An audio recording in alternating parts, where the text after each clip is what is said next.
Good evening, everyone. Welcome to the Voice of College Football. The news is rolling in across the college football landscape in a number of ways. Just here in the last couple days, we've learned that the great USC running back Charles White has passed away at the age of 64. So our condolences go out to the Charles White family, friends, loved ones. Charles White won the 1979 Heisman Trophy and accumulated one of the greatest careers in USC history at running back. And let's understand that USC has delivered probably the greatest stable of running backs in the history of college football. And Charles White is right near the top of that list. And most famously known for leading the USC scoring march in the final 2 minutes of the 1980 Rose Bowl against a number one Ohio State team, gaining 71 of 83 yards on that rushing drive and catapulting himself over the top with about a minute and change left in the 1980 Rose Bowl to lead USC to a win over Ohio State that knocked the Buckeyes out of the national championship. USC did have one tie, therefore they were denied a national championship that year, but Charles White played on national championship teams, I believe 3 Rose Bowl winning teams for USC. So we pay our respects to Charles White. And again, our condolences go out to his family. Our guys on the Clemson channel meeting Paul Craven and also Jordan Bowman are going live tonight. I don't know if they're still on yet, but please check out their work as they went live tonight on the Clemson channel. Dabo Swinney has made a bold move. Dabo Swinney has said goodbye to his newly named offensive coordinator, who lasted just the one season after Tony Elliott left for Virginia to take over the head coaching ranks there. Brandon Streeter let go after one season as Clemson offensive coordinator in favor of a name that's very hot in college football right now, despite what happened in the national championship game on Monday night, and that's when Garrett Riley, younger brother of Lincoln Riley, who headed up the TCU offense this season, he has now made his way to Clemson. We learned that Derek Mason, defensive coordinator at Oklahoma State, of course, former head coach at Vandy, former DC at Stanford, he has decided to leave football for the time being. I haven't looked into what is being stated there in regards to his own well-being and mental health, or what is involved there, possibly a situation with his family. But Derek Mason, Oklahoma State, he has stepped away from football. Interesting to learn that while much of the speculation concerning the Denver Broncos' pursuit of a college coach has fluctuated and surrounded one Jim Harbaugh of Michigan, reported by ESPN and others today is that David Shaw, Stanford head coach, who seemed a bit burned out by the thought of continuing as a head football coach, but that may be just as a college head football coach, because he is interested enough to listen to the Denver Broncos. David Shaw is interviewing with the Broncos. And there's all sorts of other news and notes out there. So we will open up the phone lines. And first and foremost, we believe that the most prominent of the stories on this day is that Kevin Warren is going back to the NFL. Kevin Warren, Big Ten commissioner since the summer of 2019. Before we take our first call, let me just outline Kevin Warren's tenure with the Big Ten.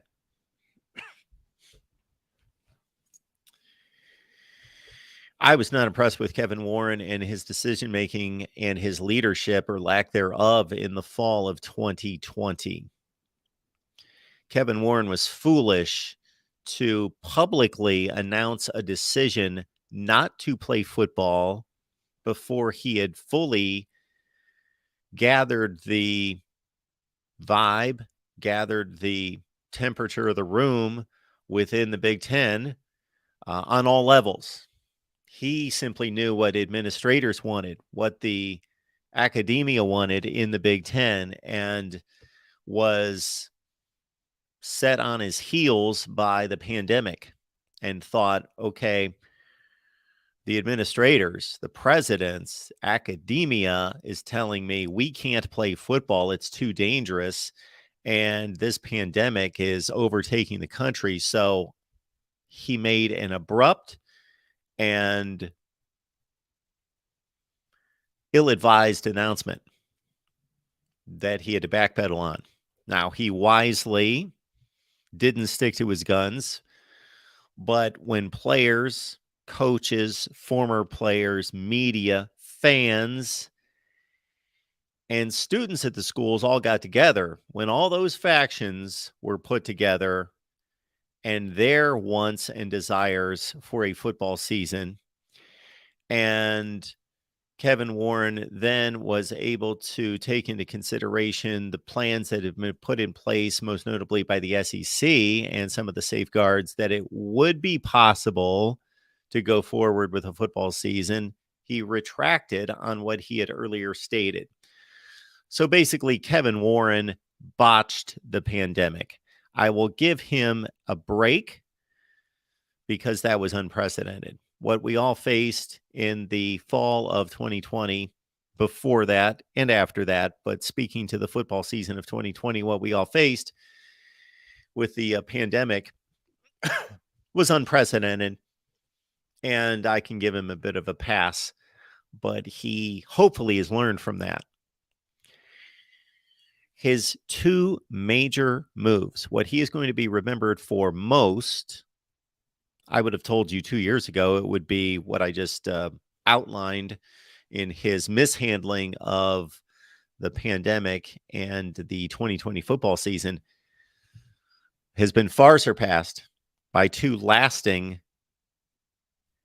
commitments that he has been able to take on, and two major pluses for the Big Ten, two major additions, two major contract agreements. The first and foremost one being in the face of Texas and Oklahoma joining the SEC, and the SEC widening the gap over the Big Ten and the rest of college football. Kevin Warren was bold and went to the West Coast, and he lured USC and UCLA. How much credit we can give him for that, I don't know, because I don't know the inner workings, but he's the one responsible.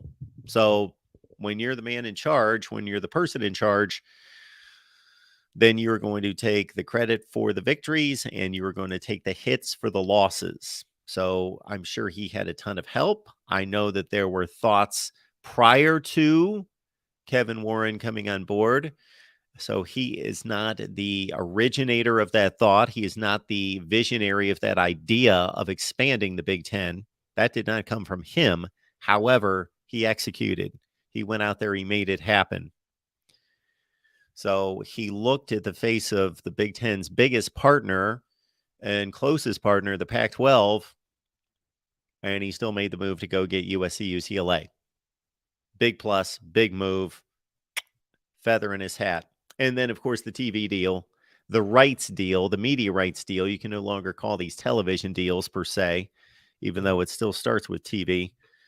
With NBC, CBS, and Fox, and a breaking away from ESPN and establishing that the Big Ten footprint on television, on media, will extend throughout the day from noon Eastern time all the way through until there is football played. The Big Ten will be on television, will be on the internet throughout every Saturday from coast to coast, and will fill up all the time zones. So Kevin Warren made those two accomplishments and made them happen for this conference before he is now moving on to become, I believe, president of the Chicago Bears, and that takes effect in April. All right, we will go to our first call of the night. Let's see, we've got Hunter on the line. Hunter, how you doing? Good, Mark. How are you doing? I'm doing just fine. First, I want to say condolences to you and your family. I heard about your mother passing away, and my condolences out to you and your family. Well, thank you so much for that. I appreciate it. Um, so yeah, that's interesting. With him leaving like that. I don't know, what you can contribute, like you said, to him getting those moved from UCLA and USC. How much do you think he really had to do with that?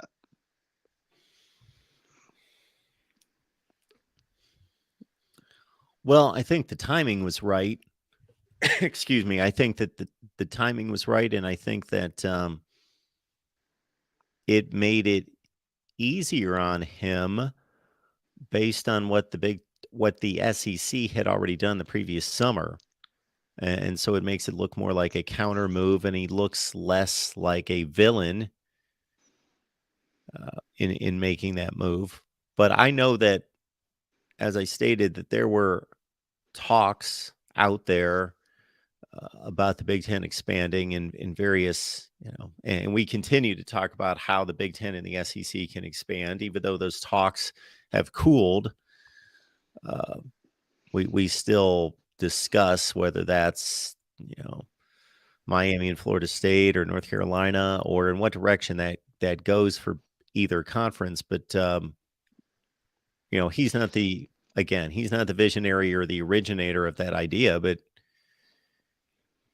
he's the guy that orchestrated the whole thing. And if anybody has any doubts about his ability to lead, it's not completely easy to pull together uh, a media rights deal either that's fair and involves three different partners.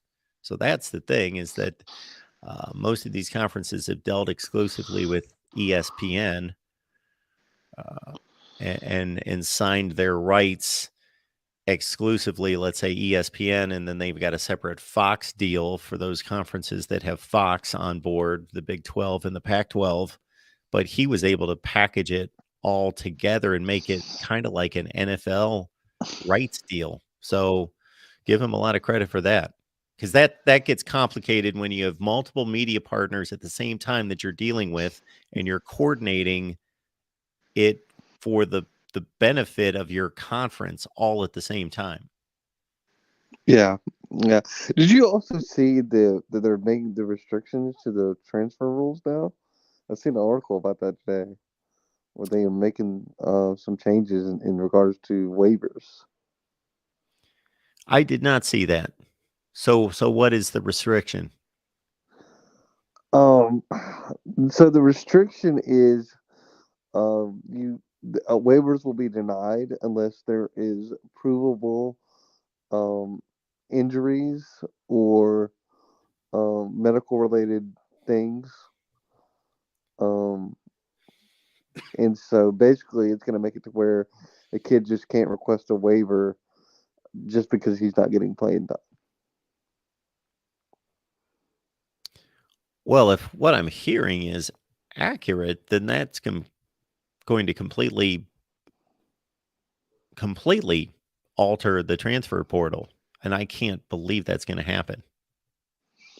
Yeah, I don't know. I've seen it on my Facebook feed and pulled up the article, but I can't remember what website it was on. So maybe you can find it.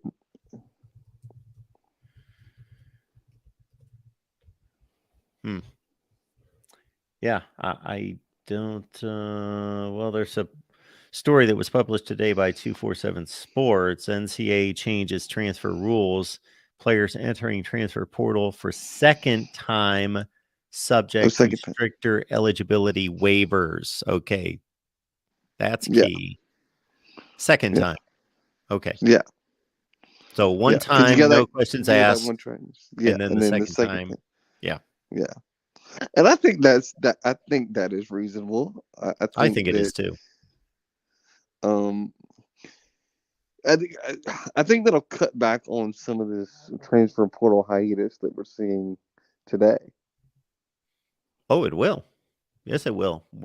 A ton of the guys that we see every day enter the transfer portal. it's a second go around or a third go around, and that's going to put restrictions on it right there. Yeah, let me ask you about this theory that I've heard, and I want to get your perspective on it. Somebody has said that some guys will put their name in the pool just to see if there's a better NIL deal available to them, and that they're just hearing out other programs. And if that is the case, do you think there should be restrictions on that? To answer the first part of your question, absolutely, I believe that. And number two, should there be restrictions? Yes, there should be restrictions. But before we can get to that point, we just need to put restrictions on, or the restrictions are there, they're just not enforced, of how the players, the student athletes, are offered NIL collective money and contracts as a first step into college. So before we get that cleared up and cleaned up, I'm not even as concerned about the NIL money alluring players that are already in college football. Yeah, I agree, and I think there has to be something done to where there has to be some protection mechanism or system in place to protect these kids from agents that are going to essentially just rip them off. And I don't know what that looks like, but I think these kids that are 18, 19 years old shouldn't be taken advantage of um, because of their just because of their status and being how they're regarded kids out of high school or freshmen in college. Yeah, it's a And so mess. I don't know that we're I going to get a handle on that part of it because it's so difficult to. It's almost like tampering. Uh, there's an issue with tampering as well, and all you have to do to get around technically tampering is to have teammates or players on the team contact uh, other players from other teams, and you get around that, but it's still tampering. yeah, I mean, there's always going to be people who try to find a loophole in the system, uh, but I think there just needs to be some sort of a system in place to mitigate that. So that's just one of those things. But I am glad to see that happening with the second time transfers. I think that's crucial, and I'm glad that's going to be going to happen here. Mark, I hadn't talked to you since the national championship game, so um, congrats to Georgia. I mean, um, you hear some of these rhetoric, from people, um, you know, from other fan bases saying that the Alabama's dynasty is dead and all this type of rhetoric, and yeah, that's a little aggravating, but look, winning two back-to-back national championships is not easy. I think the only three teams to ever do it is Nebraska, Georgia, and Alabama, if I'm not mistaken. To win back to back since like 1980. USC, depending on how you count them, they have back to back championships in 03, 04. Okay, yeah, I didn't know. I knew that it was something like that. I didn't know there's not many teams that are able to do that, but especially in this modern era, I mean that's a pretty big accomplishment. So, um, I didn't think that would be a game. I kind of expected that game to play out just kind of like it did. I mean, I, I thought the Georgia was just going to run straight, you know, straight over them. So, and I'm not disappointed as an Alabama fan. Some people say that this season for Alabama was a letdown. But winning 10 games for most programs would be considered a success. Would be a very successful year. And for us to win 10 games and go to and play in a bowl game against a pretty good Kansas State team. I mean, they weren't elite, but they were a good football team. So, um, but I'm looking forward to next year and seeing what next year's team brings. Yeah. The early forecast for next year has the same players and the same teams in place. I think if we are looking for maybe some fresh blood, then we're looking at Florida State and we're looking at possibly Penn State and we're looking at USC. I really like what Florida State is going to be. What I think Florida State is going to be like next year. I think he's done a remarkable job. Norvell has done a remarkable job of recruiting there and recruiting the portal to make his to make that team even bring some more experience to some of the positions that we need the experience at. Um, I think Florida State could be a playoff team next year. Oh, I think they could too. Yeah, I think that without proving it on the field, that I tend to lean for Florida State over Clemson right now.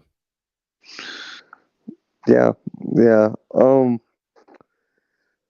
Do you think do you think Bill O'Brien's going to leave Alabama for an NFL job? I hope so. I got to think that Bill O'Brien, like most coaches, wants to run his own deal.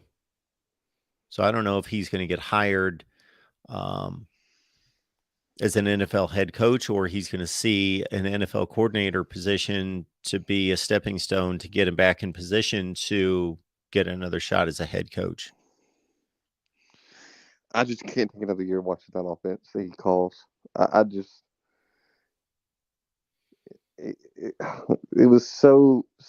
The best way I can describe it is just stale. It was just not exciting, nothing extravagant. And I gotta give hats off to him. He did play call a good game against Kansas State. I gotta give him credit where credit's due there. I thought some of the play calling was a little bit more dynamic than what we've seen uh, previous. So, um, I just think we got to make a change there. I mean, I think Nick Saban knows that, and I think after the NFL season, I think some opportunities will rise up for Bill O'Brien and him and Alabama will just you know just have a mutual parting of ways, I guess. All right, Hunter. Appreciate you being here. All right, thank you, Mark. All right.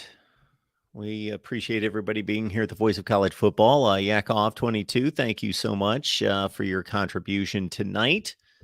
Mark, for the next Big Ten commissioner, I am not waiting for the phone call to be made. That isn't necessarily going to happen, but wouldn't that be a fun challenge?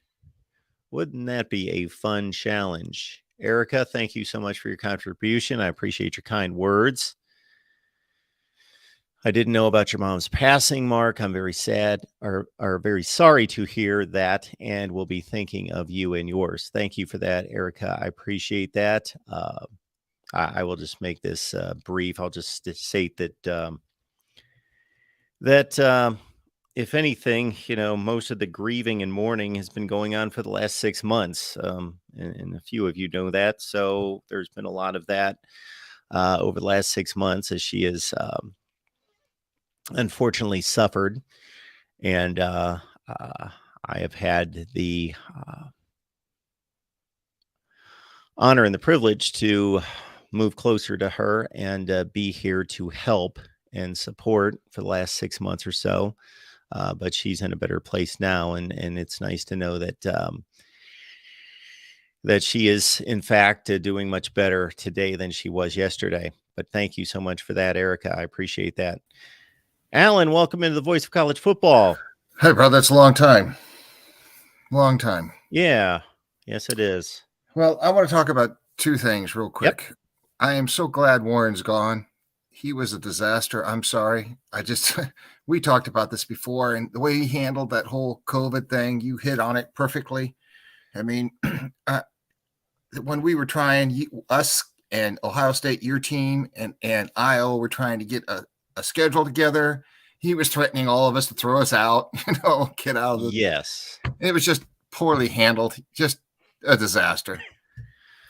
Alan, this is one of those topics that I really need to keep a catalog of notes because at the time I built up an entire checklist of, internally between my two ears, a checklist of ways in which he botched that situation. And now that it's been over 2 years ago, I'm losing much of that recollection of most of it. But it certainly started and ended with him jumping the gun way prematurely and not getting the lay of the land, not talking to coaches and players, not talking to the fans, not talking to students, not getting the proper level of feedback.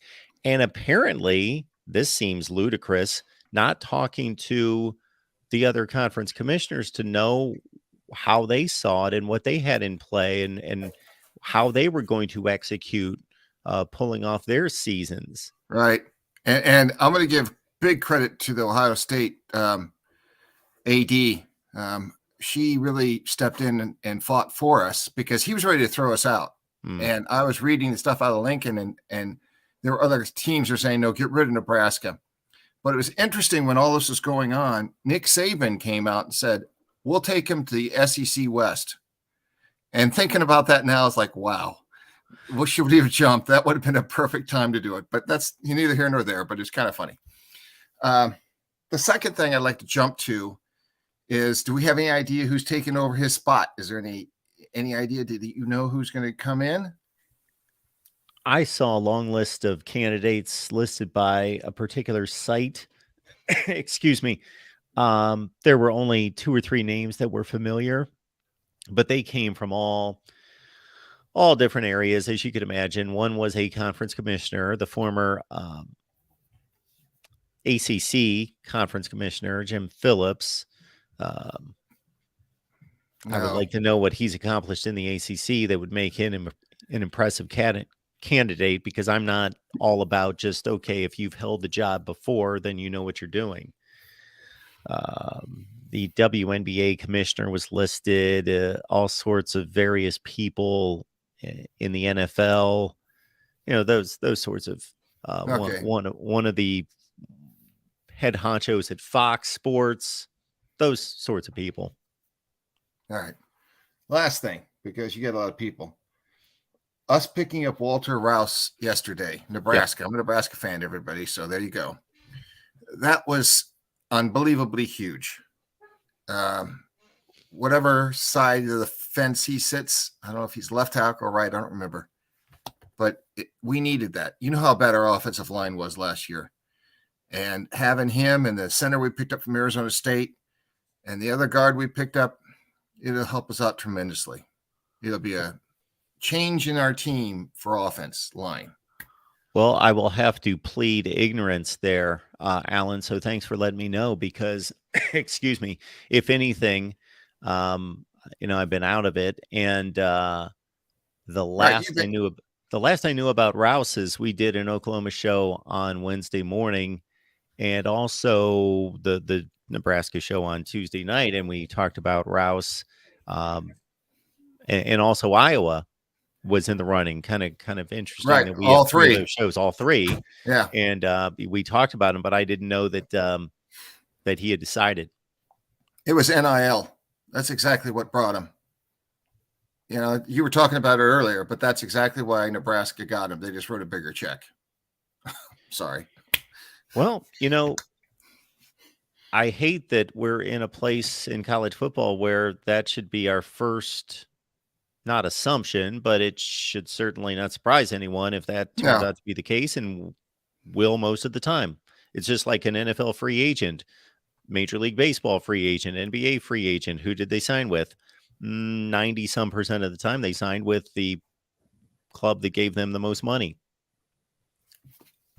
I would feel bad. I said it in Discord. I feel bad. My condolences to you. I have one other question. What is your thoughts of Matt Rule? I think Matt Rule is a really good football coach.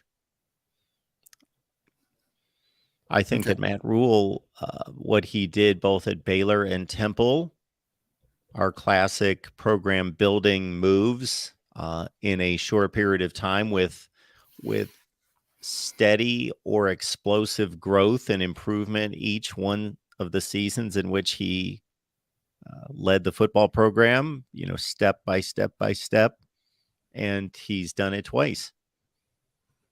All right, sir. Well, have a great evening. I hope you get to feeling better. And hello, everybody. Thank you. Thank you, Alan. I appreciate it. Have a good night. All right, DeAndre, we apologize because I had to double click there and brought you on for a split second, but now you're on. DeAndre, how you doing tonight?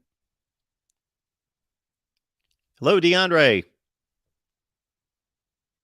Going once, going twice, DeAndre. We will try back later. All right, let's go to David. David, how you doing tonight? Hello, Mark. My condolences on your loss. Thank you. I appreciate it. Yeah, I've been through that before. So wish you the best, my friend, to you and your family. Thank you. Want to talk about the situation with Kevin Warren. Obviously, from a Buckeye standpoint, not a whole lot love lost on the way the COVID situation was handled. But I think that we have to also look at the Big Ten presidents at that particular period of time who were not keen on playing football over that particular season. I do give a lot of credit for Nebraska, helping us, to the previous caller, to try to get a season moved along that year. We had talked. I remember we had numerous conversations at that time, Mark. We were kind of seeing, where football was mattering and where it wasn't mattering in certain parts of the country. Because if you remember, we were talking about how, the Pac-10 didn't want to move on with football that year. And neither, if I'm mistaken, didn't the Big 12 get a late start that year as well, Mark?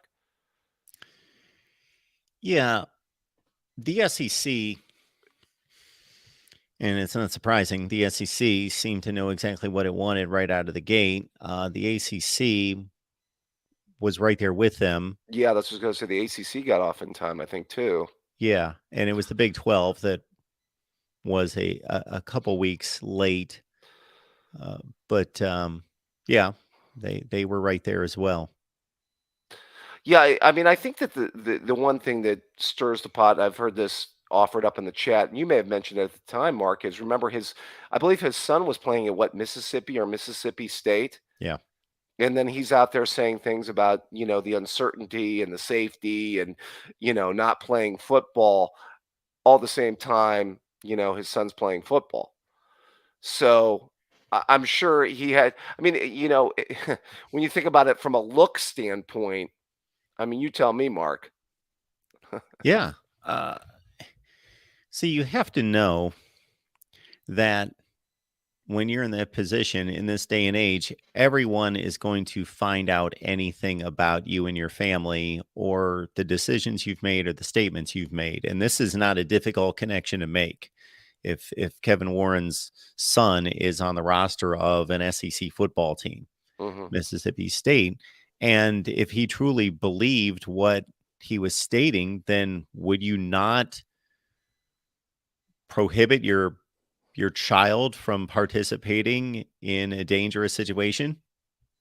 Yeah, if you're out there saying on Big Ten Network that this is just too risky and, we're not prepared to, and then yet later in the year, they try to put together kind of basically a half-ass season.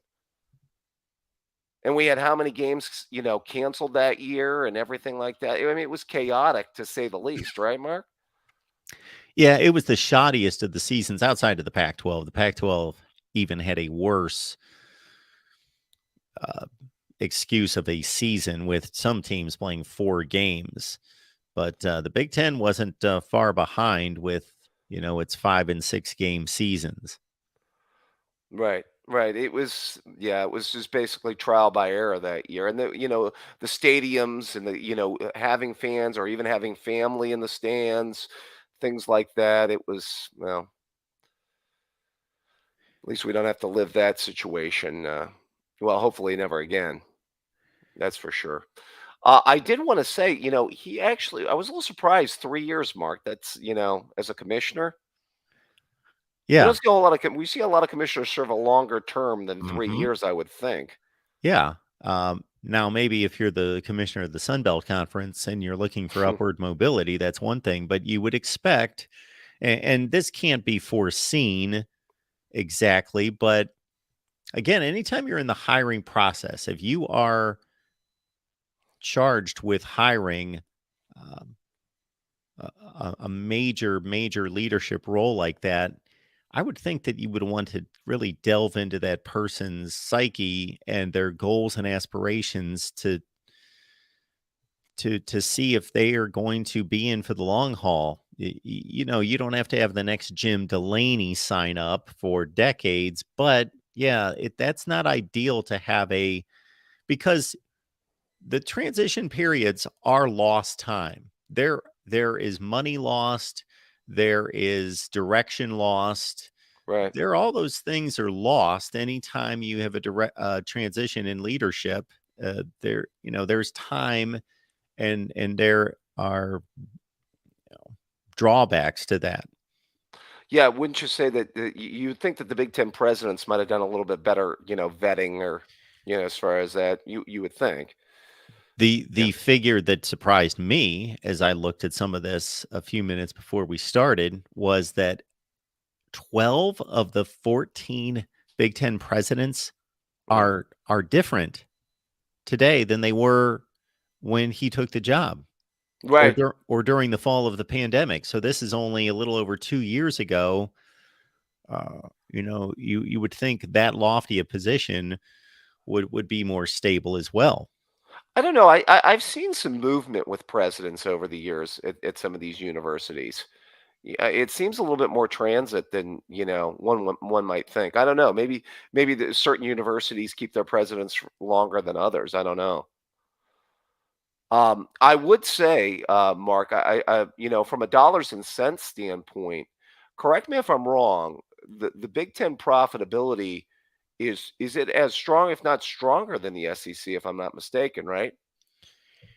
The last season I looked at, and that was a third consecutive year that the Big Ten edged the SEC in football revenue per school and also at the gate slightly, which is somewhat surprising. Yeah. Yeah, I mean, I think that Warren, you mentioned Jim Delaney earlier, Mark. I think he was obviously left kind of, really in a good kind of situation. You can look at kind of the NFL and kind of comparison. I always thought Tagliabue was left a great situation, obviously by Pete Rozelle. Tagliabue left it what I thought was a good situation for Roger Goodell, although I'm not a big Roger Goodell fan. But I mean, everything as far as the conference and where the conference is at. When you look about expanding the conference, when you look at the Big Ten network, when you look at the Big Ten championship game, was all achieved under the Delaney, era. Well, as I mentioned to an earlier caller, I am impressed by the scope of the media rights deal. Not that they just re-signed with ESPN and it was $6 billion for 6 years or whatever it was. I believe this is 7 years, 7 billion. Right. But the multi-layer aspect of this deal that is going to involve all these media outlets and really encompasses everybody that's a player outside of ESPN. So he basically took what was a broken relationship with ESPN and a broken negotiation, and then he supplemented that with all these different brands and getting the Big Ten on all these different brands, major brands. Mm-hmm. And now with USC, UCLA, and covering the entire day of college football with Big Ten football, I think that's a big deal. Yeah, I mean, I think that Delaney certainly righted the ship and put it in the right direction. So what Warren was inheriting wasn't a really good spot.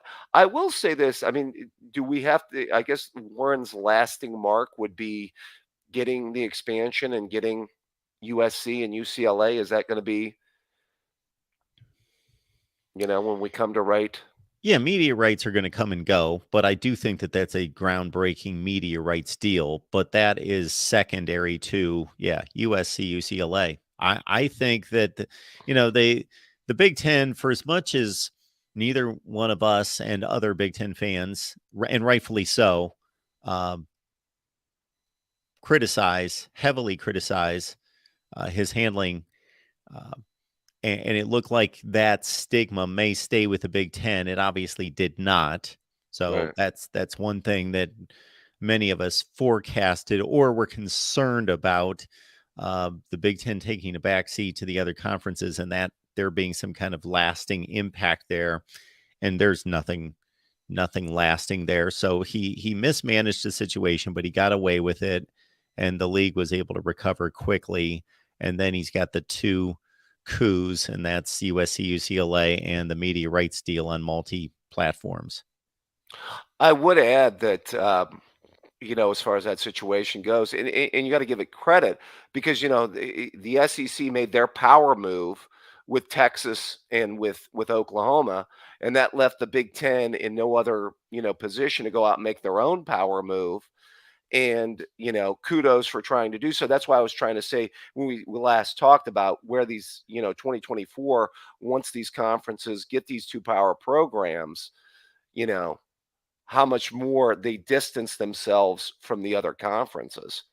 And it was also an unconventional addition. It wasn't within that scope of schools or group of schools that most people guessed. Yeah. You got to go out and get a West Coast presence like that. Let me put it out there though, too, Mark. I mean, see, I think the trajectory of the Big Ten is obviously in a much, much better place than let's say if we compared the Big Ten to where it was at 10 years ago, just to use an even year sample size. So the Big Ten 2012 compared to the Big Ten 2022.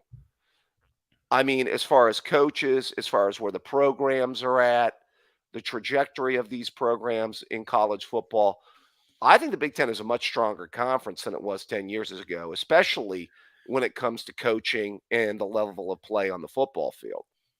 I know the SEC still wins the national championship. We get all that. But I still think the conference has made big time ground within the last 10 years. I'm going to largely agree with you, but I'm going to disagree with you in this way. Go ahead. Everything you just stated, I completely agree with. The from a business standpoint, from a monetary standpoint, and logistically in every business oriented way, the Big Ten has been run well and has made wise decisions and unexpectedly forward thinking decisions most recently. However, I would have expected the football results to be better in light of all that. You're talking, more wins in the non-conference, bowl wins, things of that nature, correct? Yes. Okay. I mean, I get that. I get that. I mean, we talked about this past bowl season here the last time we chatted, but I would say that I just think that the programs are on better footing than they were at that particular period of time. Now, obviously, they've got to do it non-conference and with scheduling and playing better teams in non-conference, and they obviously have to achieve it in bowl season. I get all that. Believe you me, as an Ohio State fan, nothing gets me more than the loss that happened on New Year's Eve. Mm. But yeah, I know that's all you can do. But we've covered that ground. But I will say it like this to everyone. And David, you can close your ears because you've already heard this, I'm sure. But la la la la. it it hurts in the Already moment covered it. because you watch your favorite team and you see them perform and execute, and you know that they're playing the best, and they stood toe to toe, and all of that. Right. The recurring pain is going to come at other times this offseason. It's going to come next offseason. It's just going to continue because, again, we're not talking about Michigan State making the playoff. We're not talking about Washington making the playoff and it being an aberration. We're talking about Ohio State when the arguments ensue among college football elite fan bases about championships, about CFP record, Sure. Yeah, I get all it. that, and it Yeah. adds up. I feel you. Yeah. No, I hear you. I mean, and the crazy thing about it was this year, Mark, like I told you, I think this is a really flawed Ohio State team, Mm-hmm. and they just they came within 1 point of beating a Georgia team on their own home field that They would went be the national undefeated. champions. Right. And I like if I was ranking this Ohio State team within the last 10 to 15 years, I'd rank 7 or 8 Ohio State teams maybe higher. That this was a I flawed would too. team. Yeah. And they came within a field goal of beating an undefeated Georgia team that won the national title that everybody said is now running college football, including David Pollock. David Pollock said it to Nick Saban. Did you get anything out of that comment, You know Mark? what that reminded me of? It reminded me of Urban Meyer sitting at the same desk at the BCS championship game of 2012/13, Alabama Notre Dame, Yeah. and David Pollock. Urban was funny that year because he continually did not want to give that team too much credit because the season was still in play. So of course he didn't want them to get swelled heads and Sure. not and look past their next opponent. But once they completed the season, I still remember Quinn Kesnick probably was the sideline reporter at the Ohio State Michigan game, and as soon as they won, he said to Urban Meyer, he said, Coach, you've been saying after every game of the season, this is not a great football team. This is not a great football team. It's just, a bunch of scrappers. It's not a great team. It's not a great team. And Urban Meyer interrupts him and says, this is a great team. This is an all-time great Ohio State football team. And of course, he could say that then. He could then, because they weren't going to be challenged anymore. They were done. And so then at the national championship game, David Pollock made some kind of comment about, if Ohio State was in this situation and Urban Meyer was sitting right there, just that this Alabama team was just running the sport and nobody could challenge them and they would lay waste to anyone. And, there was this look just between David Pollock and Urban Meyer that was priceless. Well, I think he always felt like a lot of us that the 2015 team was supposed to be the team that was supposed to be ahead of the game, But yeah, I mean, that's an interesting time in college football. By the way, did you not do your little show with our buddy Mr. Dace today? Was that did that to be moved or something? We did not do that today, and I apologize to everyone. We are attempting to do that every Thursday, but that's my issue with the family situation, and Understood. I also got hit with COVID this week. So for about 4 days, I felt like somebody slammed my head in a wall and or good. backed up a Mack truck over me. So I'm feeling much better now. I was going to say you sound much better there, my friend. Well, as always, it's a pleasure to talk college football with you, Mark. Thank you, David. We appreciate you being here. Take care now. Bye-bye. All right. We appreciate everybody being here. Thank you so much for all the kind words and so forth. We'll go to our next caller on the line. We got Yakov here. Hey, Yakov. Hi, Mark. Good evening. Good evening. I appreciate you having me on and reading my little super chat there. Obviously, said that in jest, although I do think that you would do a fine job if called upon. Well, the one thing I will say for myself is I would know enough to surround myself with excellent people. Even the president of the United States could do that type of thing. You can't be an expert on everything. So You can't. yeah. So if you did that, Mark, you'd be a successful commissioner. First of all, Mark, I'll say real fast. I've obviously I don't know you personally, but I certainly know a lot about you, interacting and watching your show. And one thing I know for sure is you're an excellent son. I appreciate that. Yeah. Thank you. You're an excellent son.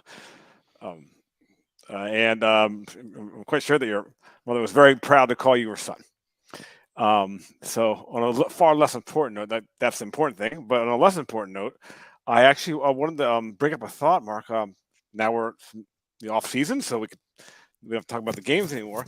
And I actually this came to my attention in regards to the in 2 years we're going to have expanded playoffs, and one of the things, I guess perhaps subject to change, but currently they're saying that the top 4 conference champions will be the top 4 seeds and will earn buys.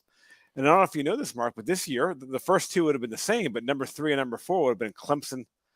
I don't know if you mentioned this, but I didn't hear it on your show, but I heard this. Actually, I heard about Clay Travis talking about this. Clemson would have been 3 and Kansas State would have been 4, earning them buys. And I think nobody thinks they're the 3rd and 4th best team in the country. And I'd like to hope, Mark, that they may reconsider that, because that seems, sure, everyone else has their shot, but there's a significant advantage to only having to play, what is it going to be, 2 games now instead of 3, 3 instead of 4.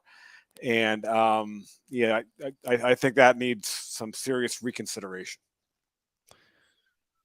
So your point is extremely valid. I don't necessarily agree with it, but I understand it. So I will put that in the category of I understand your point, and it's not that it's off the wall in any such way. However, what would you use to determine those 4 slots? Mark, I guess I'm still satisfied with the current situation. That I don't think anyone really had a problem. No, not as far as only having 4 teams, but I probably would have had the 4 that were there this year. I probably would have gone with that. So you would have the committee select the 4 seeds, the 4 buys. A lot of those teams are probably going to be conference champs anyway. Not necessarily, but I'm sure at least half of them always will be anyway. But you could be a conference champ with 3 losses, or you could lose. In theory, you could lose 3 non-conference games and go undefeated in the conference, or perhaps even lose one conference. You could lose 4 games and still be a conference champ. So we have to be careful what that means to be a conference champ. But this year would have been a 2 and 3 loss team. So I didn't. I'm sorry, I didn't actually have an argument back to this, Mark, because I have to admit I thought you were going to run with it and agree with me. So admittedly, I haven't. I'm sorry, I'm stumbling for words here, because I thought I was going to move on to another topic after receiving your agreement. But that's fine that I didn't. For me to agree with you, Yakov, I would need to go through each and every season and determine what that 12-team playoff would look like, and if I felt as though there is an inconsistency or injustice in the teams that receive the buys on a fairly regular basis. See, here's the issue is that now that the playoff is being expanded to 12 teams, we have to do one of 2 things with conference championships. We either need to disband them and get rid of them because they don't mean what they used to mean, or we need to give incentive to conference championships. And that's what this playoff committee has opted to do, is to incentivize the conference championships. Because look at this season, for instance, Yakov. If we were in a 12-team playoff, and even in the 4-team playoff, had Georgia lost the SEC championship game and Michigan lost the Big Ten championship game, we would have had no conference champions go to the playoff. They would have all been those games were not meaningful. Right. The SEC and the Big Ten could have been won by the other team, and the other team still was clear and safe. Clemson couldn't get in, Kansas State couldn't get in, and Utah could not get in. So we had 5 conference championship games that were meaningless. No, they might have in the new format. They might have gotten in as at-large teams, but nevertheless, you make a good point, Mark. And you can see I didn't think this through, Mark, because I just went with what he said. I read I heard like a 2-minute blurb from I think I'll attribute it to Clay Travis, if you know who that is. And I didn't think it through. And now that you're pulling up a whole bunch of other things, he only brought up that. And I was like, oh yeah, that's right. Tennessee and Kansas State shouldn't be there. Sorry, I mean Clemson and Kansas State shouldn't be there. And I got, I guess you could say, riled up, so to speak, for that. I didn't think anything past previous years or the other comments he made in regards to championship games. So here I thought I was going to come with a strong point to your show, and you would say, "Oh, that's great. I didn't think about Clemson and Kansas State, but neither did I past that little 2-minute thing." So I'm going to have to probably come toward your side, Mark. My argument was not thought through and a little bit weak. Well, anytime anyone criticizes a system, of course, you have to know, okay, what's the alternative? If I'm going to either favor or criticize what's being proposed, then if I think it can be done differently, then what is that and how is that going to play out? Yeah, that's right. If maybe maybe Clay Travis will reconsider that. I think he was also looking at it. He's a Tennessee fan and trying to make a justification for them being better than Clemson and Kansas State as far as playoff consideration. They beat Clemson pretty handily, so they probably were. But nevertheless, I think he was also trying to find a way to push Tennessee up in the, maybe not in the top 4, but maybe 5 or so. So yeah, you're right. There needs to be. I'm sure the committee, now that I think about Mark, or whoever's making these playoff rules by a standard or whatever bylaws or so, I'm sure what we're talking about here, they thought this through thoroughly, and that's why they came up with that instead of, hey, let's just go 1 through 4, and it could be 4 non-conference champs, and then we'll go from there. So I'm going to agree with that, Mark. So I did a 180. I've done a 180. Yeah, so basically what the thought process is that we can't have conference championships that mean nothing. Therefore, we got to incentivize the conference championships.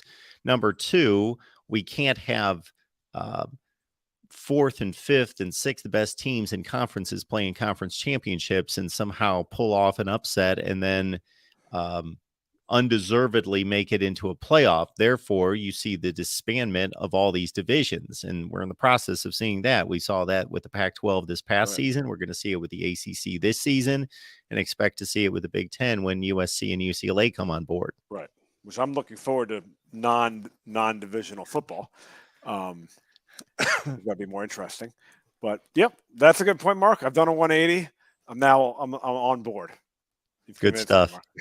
Mark, I'll say one last thing about the great Charles, with the late Charles Way, I should say. I admit I have no memories of him in college per se. I was 79. I was I guess that would have been my kind the Rose Bowl would have been I was a kindergartner. Maybe my dad had the game on or so, but I was probably running in and out and didn't pay attention. But I do have some vague memories of him on the Cleveland Browns. He was on some of those early some of the cardiac kid years. I think he came in. I just looked it up in 1980. He played there to 85, although most of injury-plagued seasons. Yes, number 25. I do remember my father pointing out. We used to watch the Browns games together, and him saying, because of him, Ohio State lost out on a national championship. He helped them, but at that point, I was already liking him because he was on the Browns, not on USC at that point.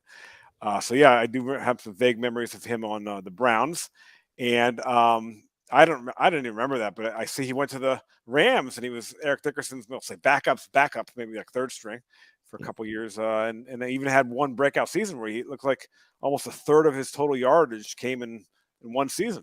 Okay, that's where I was going next. Is that yes, Charles White did not have a stellar NFL career, but he was the 1987 NFL rushing champion. Right, and I think I guess they had traded Eric Dickerson at that point, right? Otherwise, traded him to the Colts.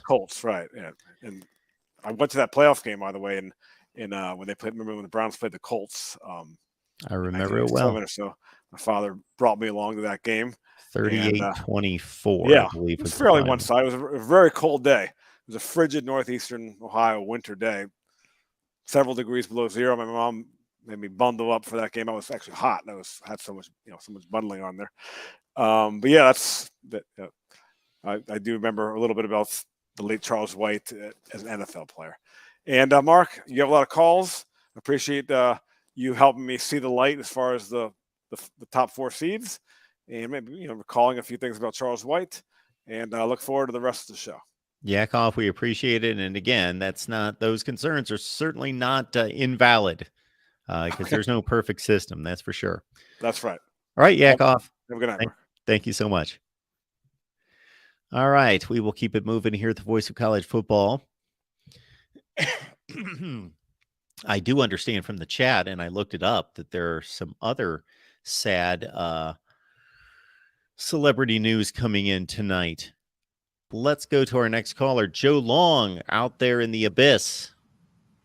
Joe, are you there? Hey, Mark. How are you? Hey, Mark, can you hear me? Yeah, we got you. How are you? Oh, you can't. Can you hear me, Joe? Mark? Yes, Joe, we got you. Oh, good. Well, I'm sorry to hear that you have COVID. Yes, I have, but we're getting through it. Good. Jeez. Well, I'm calling because I was listening to you last night, right towards the end of your show, and you were really letting it fly about comparing the Notre Dame Alabama of 2012 game to this blowout that we had. Just this. And so I have some points to make here, and then you can kind of debate me or whatever, because I know it's all that's your opinion and you're entitled to it. But I just wanted you to hear some things about that game. And one of the first things I would say is it was Pac-12 refs, okay? They hate Notre Dame. And if you go back to watch the start of that game, Notre Dame kicks off to Alabama. Alabama scores. They go down the field and scores, right? Yep. So they get the 7-0 lead. Then Notre Dame gets the ball. Eric Golson is the quarterback, and he's a redshirt freshman. Golson? Okay. Yes. Yeah, Everett Golson. He's a redshirt freshman, and he's he led the team to an undefeated season, including a string of 3 Big Ten defeats. Purdue they beat, and then they beat Michigan State, and then they beat Michigan, I think, all in consecutive weeks. But anyway, that's neither here nor there. So my point is, Notre Dame gets the ball after Alabama scores, okay? Pac-12 refs. Do you remember the beginning of it when Golson, he completed a pass for 8 yards to T.J. Jones? Then he went to Tyler Eifert, who was the Mackey winner, best tight end in the game. And he throws the first one, he catches it, but out of bounds. The second one, he caught both feet in, and the refs ruled that it was no catch. And even Kirk Herbstreit, who really doesn't like Notre Dame, said that was a catch. And so did Brent Musburger, who also didn't like Notre Dame. How do we know that Brent Musburger, Kirk Herbstreit, and Pac-12 officials all hate Notre Dame? Because I've watched the game for 55 years. I watch those guys almost every time they do a broadcast as well. I've not picked up on their hatred for Notre Dame. Well, you wouldn't, because you're not you're not a Notre Dame follower. Well, actually, that might make me more qualified to pick up on it rather than being a Notre Dame fan. I don't think so. I don't think so. I don't think that would make you more I tend to think so, but go ahead. Yeah, no way. But anyway, so he makes you the understand, catch. Joe, the point that I'm making is you can take any fan base and they can interpret, and it's been proven a zillion times that they can look at certain plays, they can look at certain okay, you know what? Go ahead. I'll let you have it. Well, the point that I'm making, You know I'm not more saying than that me about Notre Dame USC. I get it. no, that's not the statement I'm making, Joe. And I'm not saying this about you because I don't know you and I haven't sat and watched games with you. So I'm not saying this is for sure. I'm just telling you Okay. that it's been proven that fan bases are biased. Okay. And I'm so willing to let that go. And I it's know it's your opinion. it's easy to think as though everyone's out to get you and that certain factions of the media are against you and they criticize you and they underrate you. I'm not saying that Well, you do you it, know, and I'm no, not saying that but those I guys guarantee aren't. you when Okay, I can I listen finish my to statement? sure. I'm not saying that you do it. And I'm also not saying that Kirk Herbstreit, Brent Musburger, and Pac-12 officials don't hate Notre Dame. I'm just saying that I watch a lot of college football, and I watch and tape as well.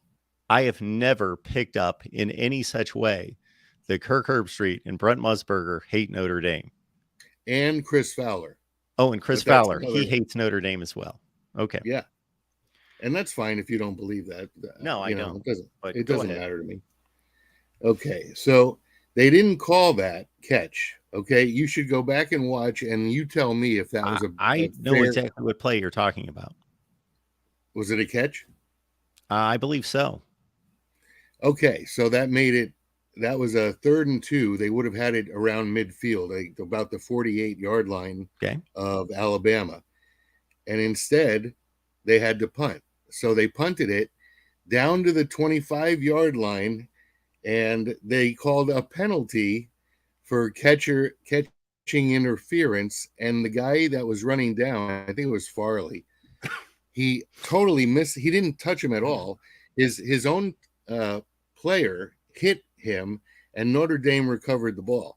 So this was Notre Dame's first possession to answer back from Alabama, and they wound up getting 2 calls in a row. And Herbstreit said both times, I couldn't believe my ears actually as I played that back. But he was in favor of Notre Dame. They got jobbed, and so was Musburger. Both guys were saying that was a bad call. 2 of them, 2 calls in a row. So, you know, you think about measuring the game that we just saw where it was like a 58-point difference. And then you see Notre Dame, Alabama, where in the second half, Alabama scored 7 in the third quarter. Notre Dame scored 7 in the third quarter. Alabama scored 7 in the fourth quarter. Notre Dame scored 7 in the fourth quarter. And they lost by 4 touchdowns as opposed to 8 touchdowns. So I really don't see how in your brain that you can say that's on the same par. Okay. You ready for this, Joe? I am, my brother. All right. First of all, do you really think that every play in a football game is just as valid as every other play in a football game? Was the first play of Monday's national championship game as important or more important than the last play of that game? Which play would have been more important, the first play of the game or the last play of the game? I think if you're down 65-7, I think there was more important plays than the last play of the game. Exactly. So basically, once Alabama put its foot on Notre Dame's throat and kicked their ass more than any championship game I've ever seen in my life, once it got to 28-0 and then 42-0, No, it wasn't 42-0. It was 35-0 and then 35-7. Okay, 35-0. The rest of that game was inconsequential. Didn't mean anything. I don't care if Notre Dame scored 20 points in a row. It didn't much matter. Okay, but all I'm saying is when you start the game off and you're playing the best team. I mean, they had Lacey, they had that amazing receiver, they got a good quarterback, McCarron, they got great defense, you know, that all-star that was going against Eifert on that catch.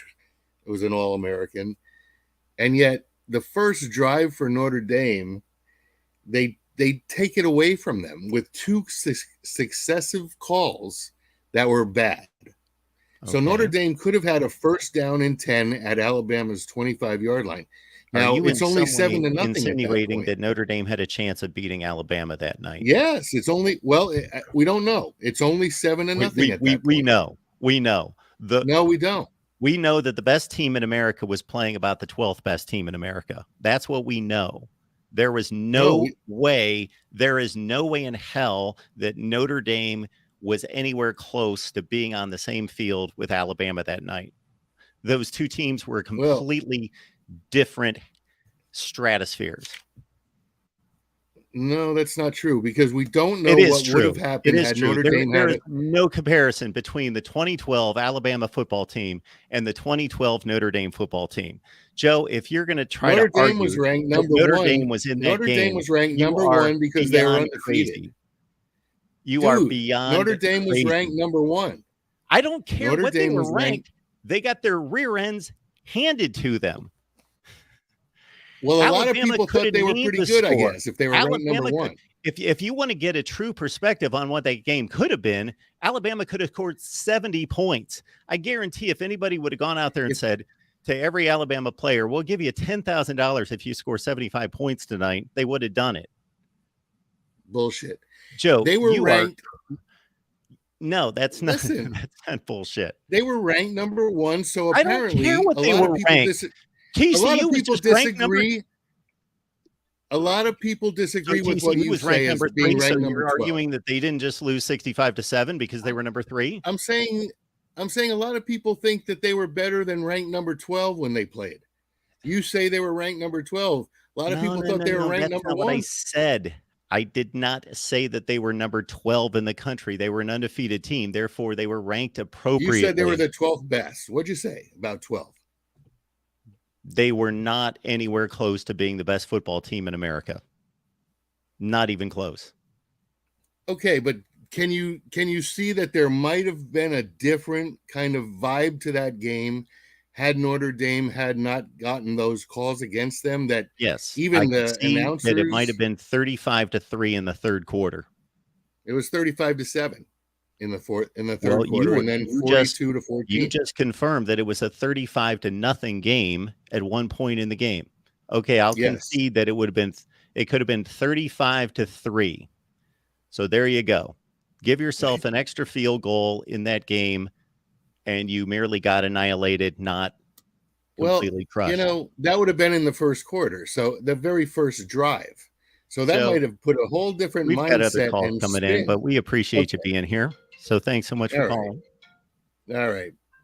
Thank you.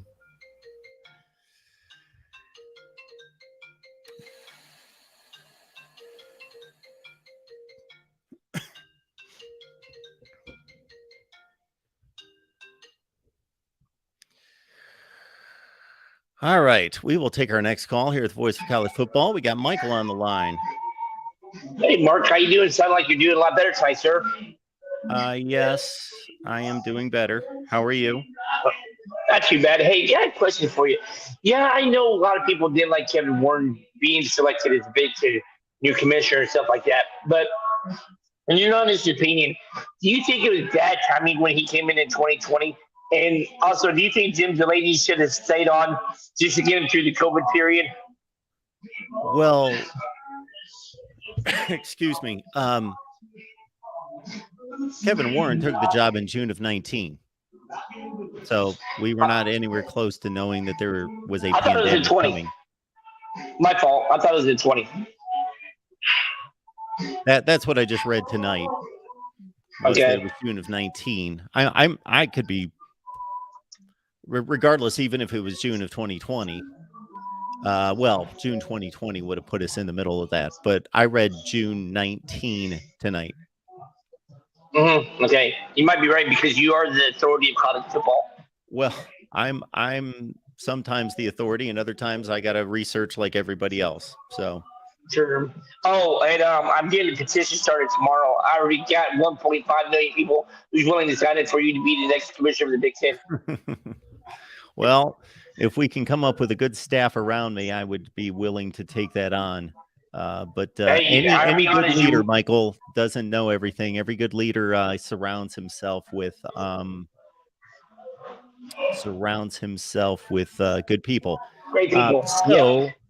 here's so both of these things are true here, Michael.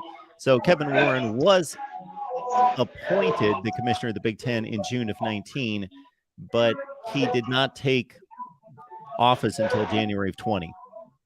Yep, I was wondering stuff like that. And I'll say it for you. Everybody, Mark Rogers is not like Notre Dame. Notre Dame's pathetic, but that's just me. Anyway, I'm just wondering stuff like that. But on a serious note, would you think Barry Alvarez would be a great fit to be the new commissioner? Or because he's up there in age, he doesn't want to do it, you think? I don't know what Barry Alvarez's ambitions are. I don't know that he's probably, let's see, Barry Alvarez took the Wisconsin job in 89. That was 43 years ago. He's got to be 89? How many years ago? That was in 1989. That was 33 years ago, 34 years ago. So he's got to be pushing 70. If not, yeah, I don't know that Barry Alvarez is the best choice at this point. Who would you like to see? Oh boy. I don't necessarily, I haven't given it any thought. Somebody who's organized, somebody who's sensible, somebody who's knows kind of marketing and branding, and somebody who's knows how to select great people. Yeah, like I said, hopefully I get you to be that person. So, but no, I'm just wondering stuff like that. But overall, yeah, there was that was messy stuff like that. But overall, what would you rate Kevin Warren's job in the short time he was commissioner? If you was to give him a letter grade. Well, I'd give him A's across the board for, I don't know if you were around when I was running through his tenure and what I thought of it. His two great accomplishments are bringing USC and UCLA into the league, and also not just striking a media rights deal, because every commissioner is able to do that to some extent, but he was able to do it on 3 separate platforms with 3 separate media companies. I think it's huge that the Big Ten has partnerships with Fox, NBC, and CBS across all those platforms. And with USC and UCLA on board in 2 years, then they're going to be able to broadcast throughout the day from start to finish. So you can always tune into a Big Ten football game through every time zone. So that's what I think is going to be very big for the Big Ten. All right. Yes, that's what I'm thinking also. Me, I give him like an A, solid A or A minus and stuff like that. But no, I just want to get your take. I was looking for you earlier today when I seen it this afternoon and stuff. I thought, wait a minute, breaking news, and Mark's not on until now, I guess. I figured you would have been on earlier today when you seen it itself. But yeah, I've been moving extremely slow this week. All right. As you should. I'm telling you, it's mandatory. You need to take a staycation. Get away from your computers and stuff. Let us do this stuff. We can do the streams. We will get there, Michael. We will get there. All right. Seriously, I hope you feel better soon. Have a great weekend. And thanks for taking my call, sir. Thank you, Michael. I appreciate it. All right. We will keep it moving here at the Voice of College Football. We've got our guy, Dr. C, on the line. Hey, Mark. How's it going? I'm doing just fine. How are you? I'm doing well. Well, I'm glad that you're doing better with fighting old Uncle COVID. Yeah. We are getting yeah, doing much better than a few days ago. That's for sure. That's good. I was wondering, that we were looking at the Big Ten commissioner. Obviously the Big Ten is in a really good state, right behind the SEC. How concerning is this for the Big Ten? Oh, I don't think it's concerning. Not at all. Well, it's always concerning if you have little confidence in your ability to hire the next great person. So that's always a wild card. That's always an unknown. Sure. Anytime you lose a person of leadership and they're at the top of the heap, then you've got to replace them, and you were happy with the previous person, then yeah, there's concern. But if they know what they're doing, then they should be able to make a strong replacement. It's funny that I say this about Kevin Warren and that he's gaining some high marks from, it sounds like, yourself and others, because I would not have ranked him highly in the fall of 2020. That's for sure. And I didn't.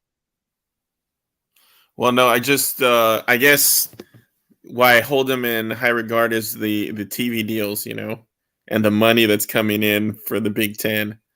I think it's important to keep the balance of power, not where the SEC gets all the money. And I'm an SEC, I'm Razorback and USC fan.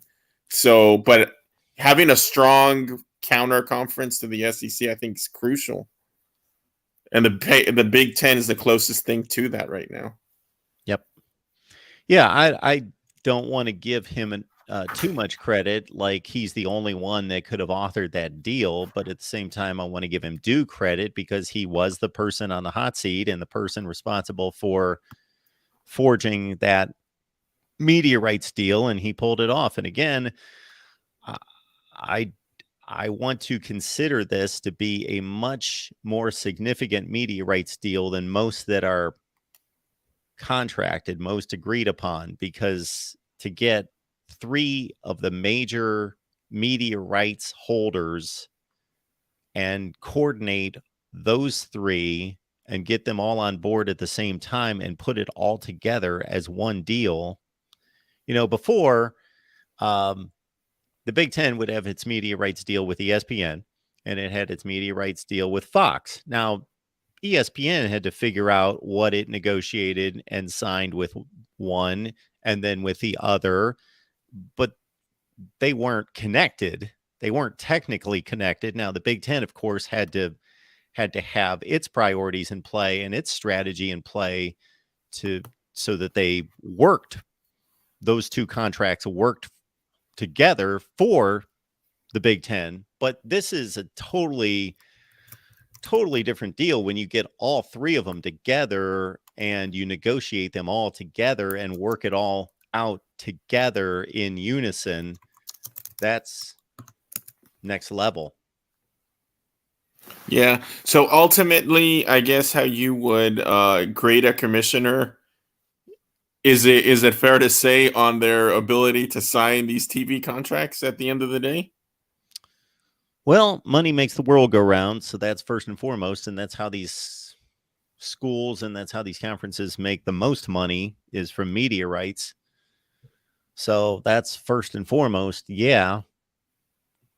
And then he's got a unique situation on his resume, and that was the pandemic. And that wasn't such a good one. But he also has a unique plus on his resume that is becoming less unique because of what's happened in college athletics in the last 10 to 15 years, and that's expansion. But his was a big plus. Yeah, and I guess, would it be fair to go after someone that has, not necessarily tied to even college football, but ties to television? Wouldn't that be a plus to get a commissioner that's already friends with the big networks? And maybe has that kind of a pool, basically?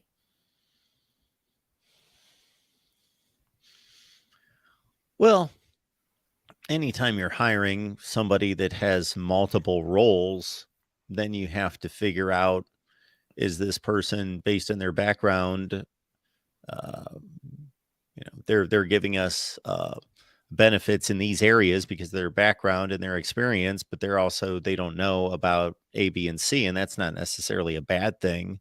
So it all depends on what you want to value. I don't think that that's that important. All right. Well, that's all I got, Mark. But yeah, I just, like I said, I want I love the SEC, but I want other conferences to thrive as well. So Yeah. anytime something like this happens, I'm concerned. Dr. C, I guess the bottom line is the background in television's not important. It's that they understand it, and then they can go and hire people to be around them to help them through that. Yeah, very true. And I guess the last thing, do you think there'll be more expansion into the Big Ten in the next 4 to 5 years? Yes. That would be my guess. And that's all. Notre Dame? You know, any possibility of being Notre Dame? Probably not. Yeah. They certainly didn't go for it this time around, and the Big Ten wanted that to happen. So maybe it's Stanford and some combination of Stanford and Cal, Stanford, Washington, Oregon. Or maybe it's going to North Carolina, Georgia Tech, going that route. Yeah, it's going to be interesting. I kind of, you know, like I said, I like regional conferences, and of course that's over. So it's going to be interesting to see. But I hope there's no more expansion or changes in, you know, conferences. But I think that's the world we live in now. Yeah, if the Pac-12 could pick up, or what's going to be the Pac-10, if they could pick up some suitable replacements, San Diego State, Fresno State, I don't know if that's going to be enough, but then I would be okay with this all standing pat for eternity. But if it's going to continue to be the wild, wild west, I would say that the Big Ten, if I'm the Big Ten, you know, I'm not going to say this for sure, but I'm going to give thought to going after Florida State and Miami. Oh, wow. Yeah. Recruiting. I would want to be in the state of Florida. And then there goes the ACC. I mean, who would they replace them with? Yeah, that's a great question. I don't think there's anyone left that kind of makes sense unless they go just completely and then go after like Oregon and, you know, kind of like the Big 12. It becomes a Big 12 kind of conference. But yeah, if they lost Florida State and Miami, I mean, that's the end of the ACC pretty much. Unless they keep things together and pick up, you know, I have no idea who would they pick up in, you know, Memphis or. Yeah, well, it's not looking good, but I don't know that it's any weaker than, from a sports standpoint, any weaker than the Pac-12 is going to be without USC and UCLA. Well, and yeah, but at the same time, you know, you still got, you got Oregon, Washington, Oregon State. That's pretty much it, right? Yeah. And then everyone else. The ACC having Clemson, North Carolina, Georgia Tech, Pitt, Syracuse, Louisville, Boston College, etc. Yeah. Interesting times, Mark. All right. Well, feel better. Thank you, Dr. C. Hey. I appreciate it. Have a great night. You too. Bye. All right. Exploring with Ben showing up. Good to see Ben with us here. We got the real MVP on the line as well. Hey, Mark. It's good to see you this evening. Yeah, how are you? Good. I would like to talk about a general trend that I've been noticing in college football. Okay. And that is, Mark, invalidating results on the football field. Is it true that Georgia beat TCU? Georgia barely beat TCU, yes. Is it true that TCU beat Michigan? They beat Michigan. Yes, they did. And is it true that Michigan beat Ohio State? Yeah, we got that all in line. Yes. Okay, then how come at 5-6, Alabama's ranked ahead of Tennessee? Now, I'm not a scientist. I don't claim to be an expert on anything. I don't deal with data, but I feel like if you have a head-to-head comparison, one of those teams should be ranked ahead of the other, Mark. Yeah, because what you just outlined is the dilemma I ran into with my top 25 that actually makes sense. And that's believing that there are teams that are better and even have better resumes than TCU. However, TCU won a playoff game, and they were the only other team to win a playoff game with, maybe they didn't win the Big 12 championship, but they were the number one seed in the Big 12 with the best record in the Big 12. And then they win a playoff game against Michigan, and that kind of lined everybody else behind them. I could have taken the tact that, okay, we're just going to look at resumes and I'm going to forget the head-to-head. And that would have sent TCU catapulting down my list, because then I could have justified, because of their second loss, I could have justified Alabama, Tennessee ahead of them, and I could have knocked them down to about number 7. Right, and this gets into another point that's been made throughout the show. Now, TCU Michigan's the first one. I understand Michigan made some inaccurate decisions, we'll call it, Mark. But TCU still had to take advantages of those decisions, correct? Absolutely. And it's not TCU's fault that Michigan made bad choices, right? No. So how come people are penalizing TCU for doing what they're supposed to do? I don't get that. We can't retroactively say, well, Michigan turned the ball over. Michigan made a bad play call, Mark. Yeah, I am not totally on board with things like turnovers don't count. Like anytime there's a turnover, well, that kind of didn't count and that gets thrown away. So Michigan threw 2 pick sixes. Well, the TCU players had to break on the ball. They had to make the reception. They had to run it for a touchdown. I understand that it's not the same as your offensive line blowing off the ball for 10 or 12 consecutive plays on a 75-yard drive to score a touchdown, but there are unconventional scores in football all the time. And there were also 2 Michigan interceptions in that game where TCU receivers should have clearly caught the ball, and they tipped it right up in the air for Michigan to intercept the ball. So that happened on the other side as well. Right, and that was kind of where I'm going with it next. Michigan, if they could have able to, they could have picked off TCU and been able to score pick sixes as well, right?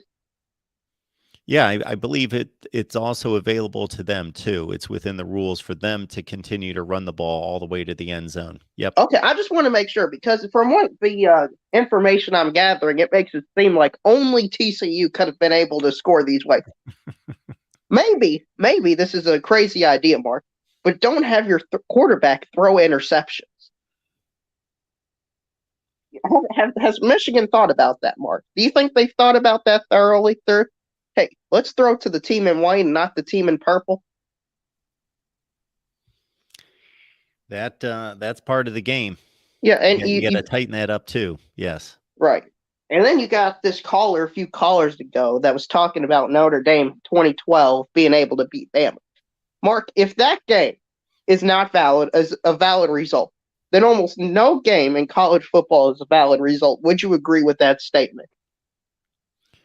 If we are going to argue that game, then we can argue every game in history. And we can find a way, if we want to watch every play and say, well, if that left guard was better and would have blocked that guy better, then they wouldn't have gained 3 yards. They would have gained 30 yards. And, we can make every game what we want it to be. But, I get Mr. Joe, Notre Dame fan, loves Notre Dame and thinks that they got ripped off and they should have had a play, a reception at midfield that was called out of bounds. Okay, fine. Your team got obliterated. Your team got wiped off the field. I'm sorry that you were the subject of one bad call in the first quarter that might have been resulting in a field goal or something. But At the same time, let's also understand that Alabama called off the Dogs way before that game was over, and who knows how many points they could have scored. Can you do me a favor and highlight this comment from Michigan man Jason that says, yeah, because JJ's the only quarterback who makes mistakes drill? The point isn't that JJ makes more mistakes than other quarterbacks, even if that's true. But say that's not true. The point is TCU was able to capitalize on those mistakes and convert them into points. That's why we play the game, is to score touchdowns, right, Mark?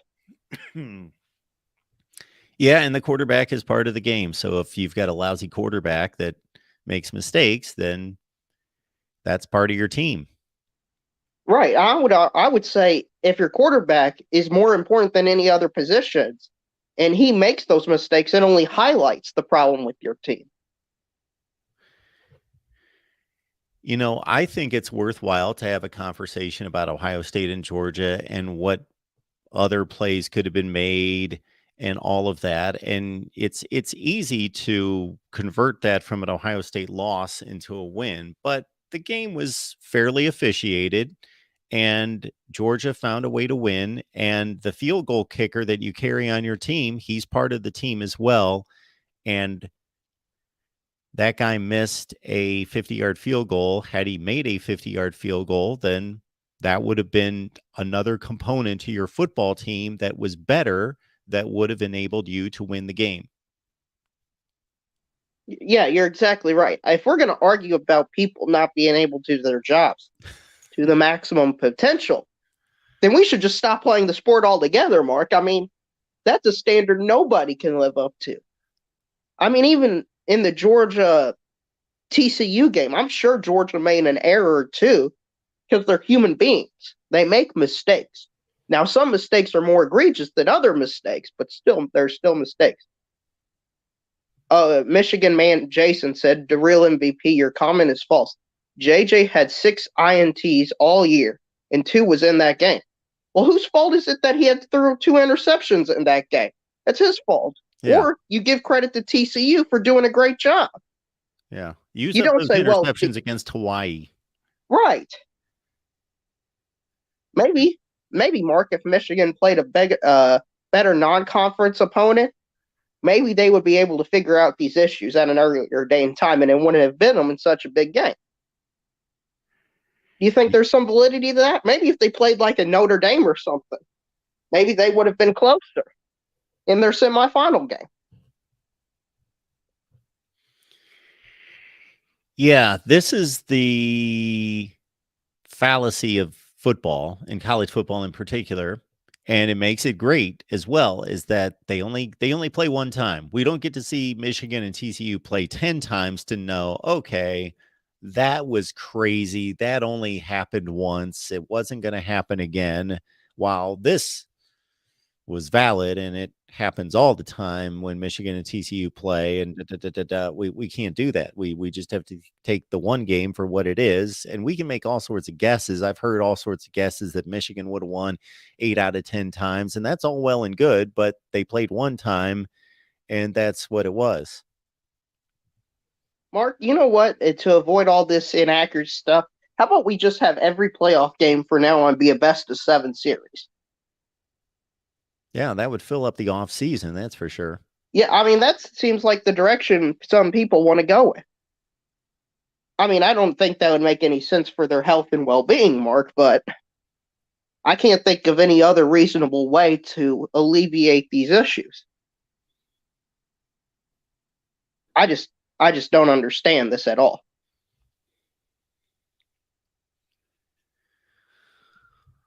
Well, it's basically fan bases of teams that lose games wanting to figure out ways to excuse their team and say that they are better than what they showed in that particular game.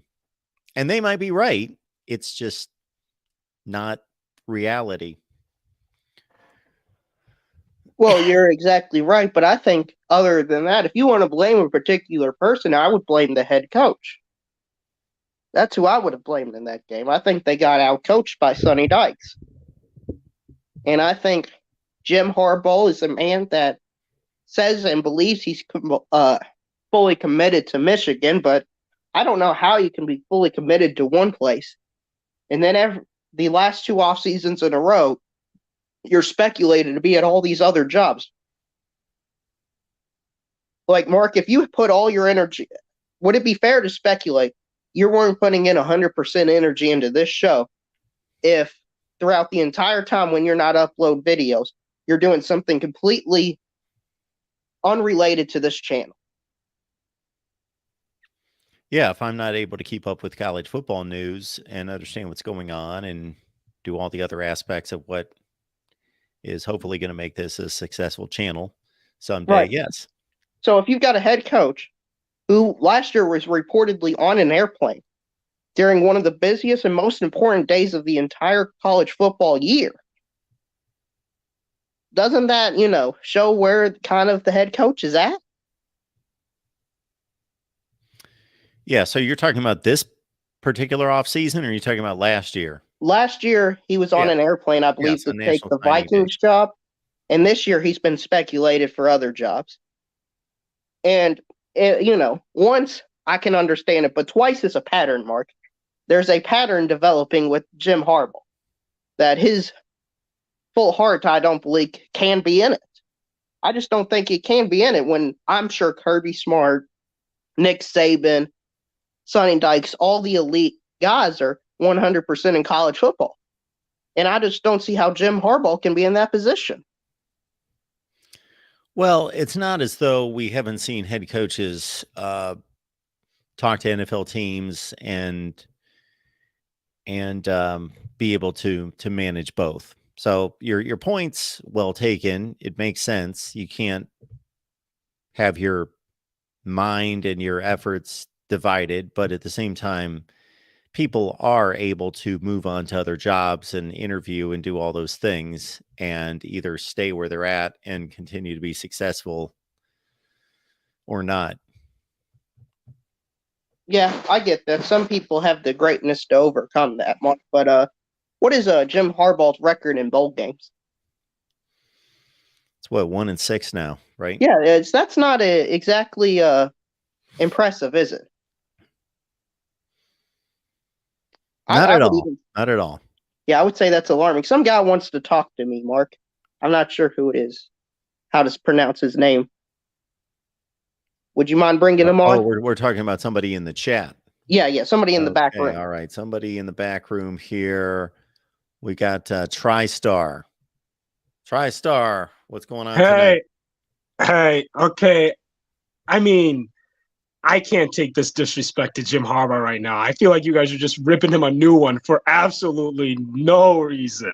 What did I say that ripped Jim Harbaugh a new one? Not you. I'm talking about well, I don't know what you guys. Okay, my fault. I meant singular. I don't know what's your name? Sorry, I don't know what it is. I'm the real MVP. Nice to meet you, TriStar. All right. What do you just think Jim Harbaugh's a bad coach, or what's the deal? No, I don't think he's a bad coach. I think he's a great coach. I think for one game he got out coached by Sonny Dykes, and it happened. Okay, well, you're saying that he's not fully committed into his job at Michigan after he just took them to the playoff. How does that make any sense? Well, if you're rumored for other jobs, okay, and last year you were rumored for other jobs, and it was reported you took a plane to potentially get another job. I think it's fair to speculate if that head coach is 100% bought in. So you think he, after being, you don't think the whole season he was 100% bought in after he just beat Ohio State again and made the playoff again? That doesn't make any sense. You can't make the playoff without being 100% bought in.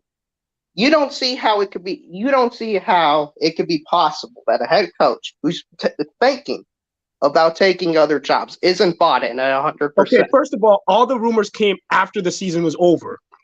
That's one thing.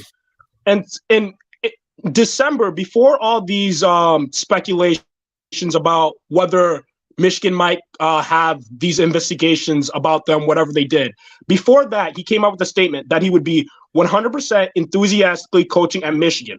Now, after all those investigations came out, now all these NFL rumors are coming in, and he's obviously talking to NFL teams and stuff. But if you're going to tell me that the entire season he wasn't bought in and somehow made the playoff, and you're going to say that he wasn't bought into the TCU game, and that's what happened, that's why they lost, then that's absolutely ridiculous. They may have lost the game, and he may have had a bad day coaching, but it wasn't because of these NFL rumors, and he wasn't 100% bought into the team. That's just not correct. Okay. I think I can see where the confusion is, TriStar.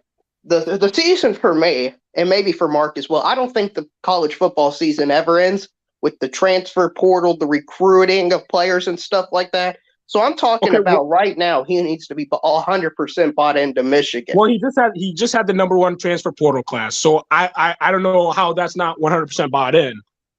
Well, you can have the number 1 in something and not 100% be bought in, just to make that clear. But I don't think he has number 1. I think he's fallen to number 4 last check. I mean, regardless, he's probably coming back. That's what I'm hearing right now. So if he comes back, is he now 100% bought in, or is he still not 100% bought in? Because last year people were talking about the exact same thing, and then what did he do after all these rumors happened? He just made the playoff again. So, are you telling me that he ended up in the exact same location he started the year at, losing a semifinal game? Except this year, I would argue it's worse. But they made the playoff. There's only 4 teams that can do that. Is that Michigan's goal, is to make the playoff? It's not realistic to think that you're going to win a national championship. That's not I don't care who you are. I don't care whether you're Alabama, Georgia, or whatever. You cannot tell me that if you don't win the national championship, it's a failure. That's absolutely ridiculous, because there's only one team that can win it. Making the playoff, that's realistically the goal. The goal is to win your conference, beat your rivals, and to make the playoff. Michigan did all those things. Winning the national championship is a caveat of all those things. Even if you're Georgia, you cannot just expect to win a national championship. If you're that greedy of a fan, that's great that Georgia is that good. But if they would have lost to TCU, you cannot tell me that Georgia just had a failure of a season after making the playoff, winning all their rivalry games, and winning the SEC. That's just winning the national championship. For that to be a failure of a season, that's not realistic, because there's only one team that can win that. And Michigan made the playoffs, so you can't tell me that he wasn't 100% bought in. They made the playoff. That's a good season.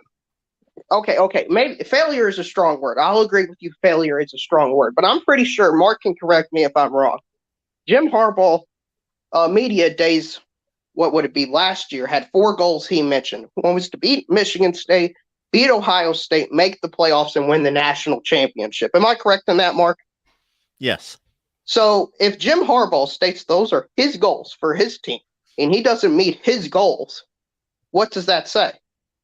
Okay, well, let me ask you this. Let's say Ryan Day would have beaten Michigan, won the Big Ten championship, and lost to Georgia in a close game like he did. Except the only difference with what he did this season, let's say he beats Michigan as opposed to losing it. I'm here to tell you right now that Ohio State fans would not be as big in grievance of this season if he had just beaten Michigan. The issue was not them losing to Georgia in a close game. The issue was back-to-back years of losing to Michigan. If you're saying your 4 goals are to win the national championship, beat your rivals, win the Big Ten championship, whatever, and then the only goal you don't check off is the national championship, that means you checked off 3 out of your 4 goals. That is a successful season. Michigan had a successful season. Even though TCU, that loss, it's a pretty bad loss. They were favored to win, they should have won, but it's still a successful season. And even though he didn't get a national title, that's it's hard for me. That's like you coming second place when your goal was to be the best grades in school, and you got runner-up because somebody else got all A's and took an advanced class that beat you. It's so, you cannot say your goal to win the national championship and base everything around that. And if you don't win that, it's just a failure, because the goal is to be good enough to compete in those national championships year after year after year.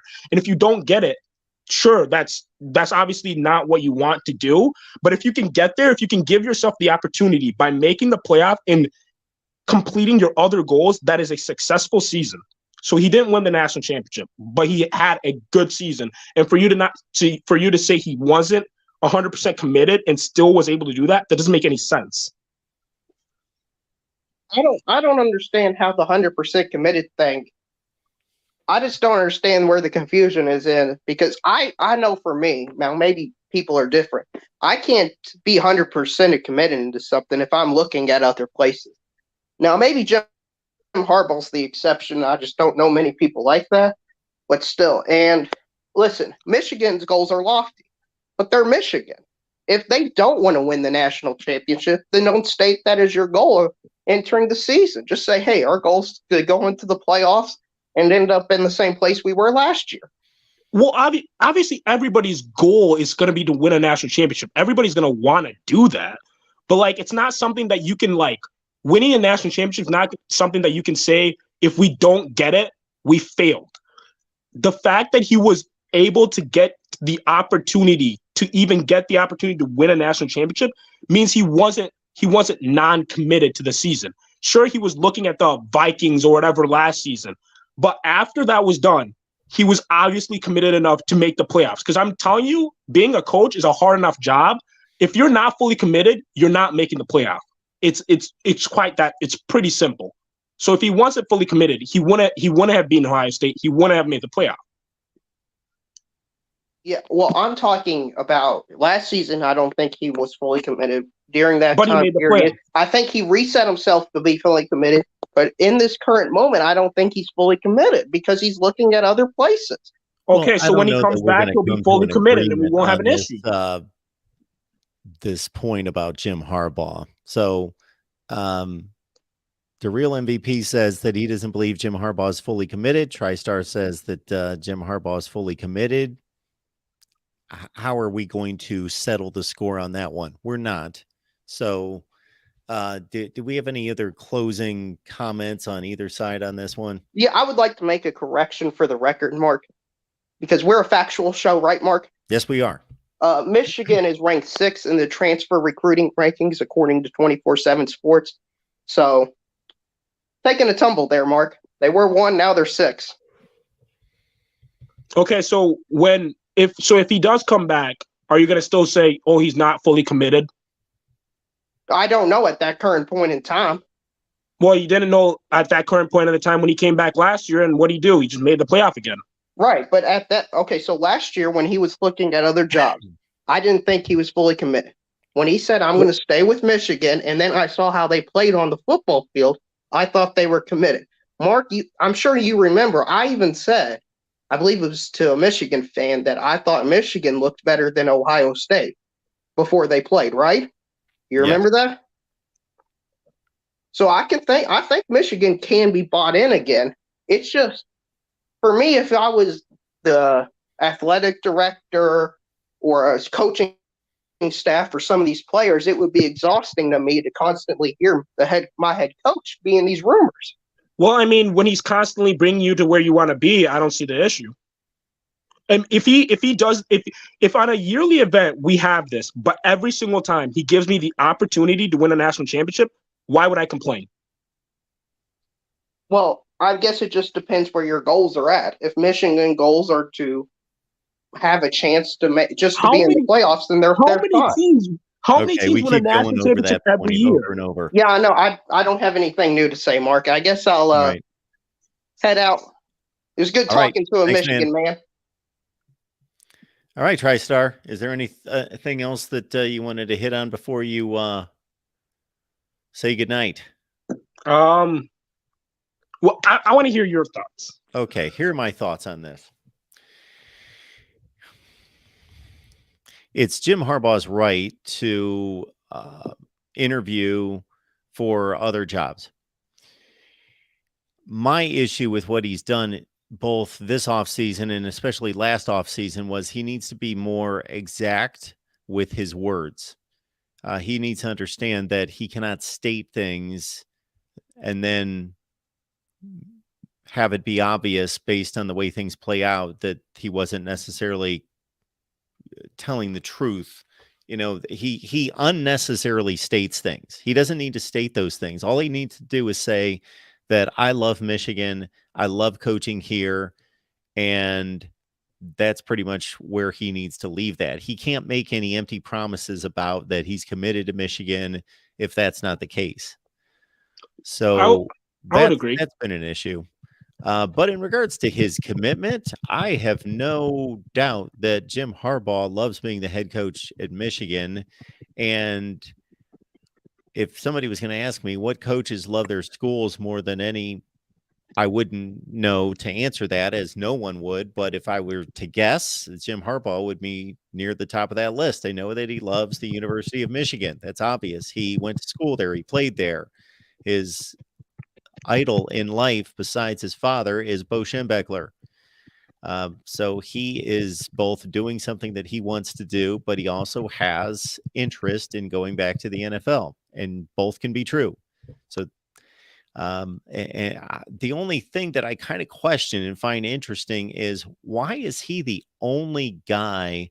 The last time I remember hearing about a big time major college coach being connected to an NFL job was Lincoln Riley and the Dallas Cowboys. Other than that, what is going on with these other major college coaches? Are they just not, is the NFL just looking at its own for candidates, and Jim Harbaugh is the only college football coach that they're looking at?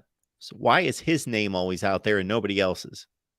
I mean, I think Jim Harbaugh, I've always thought, ever since, Jim Harbaugh got there, that he would eventually leave and go back to the NFL.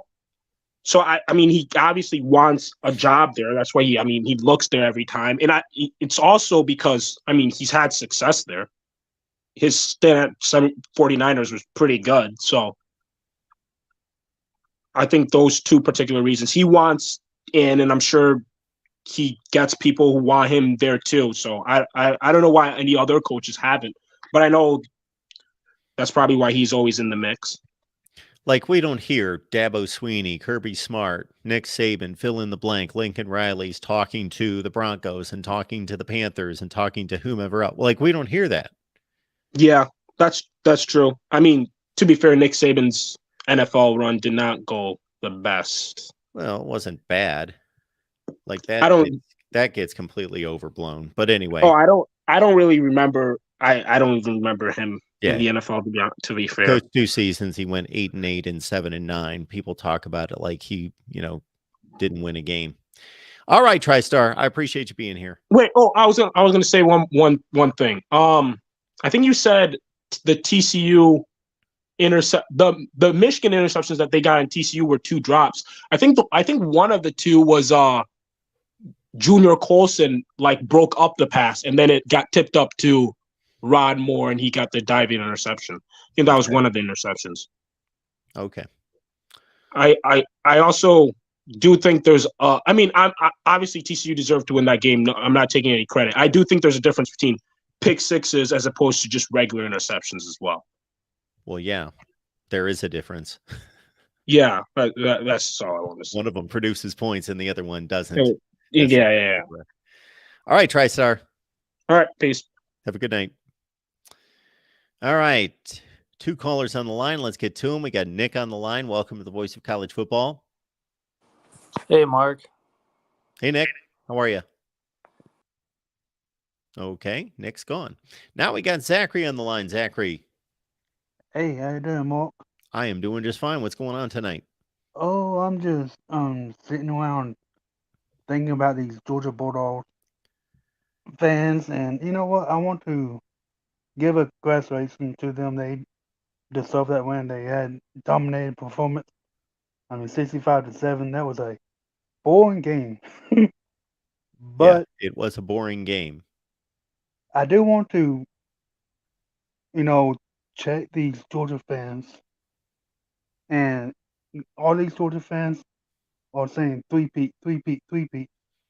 I do not think it's going to be that easy to three-peat against a great competition. Alabama's going to be good. Tennessee's going to be good again. I think it's going to be very hard for these three-peat that these Georgia fans are delusional about. What I want to get your opinion on that. Well, they're delusional if they think it's just automatic.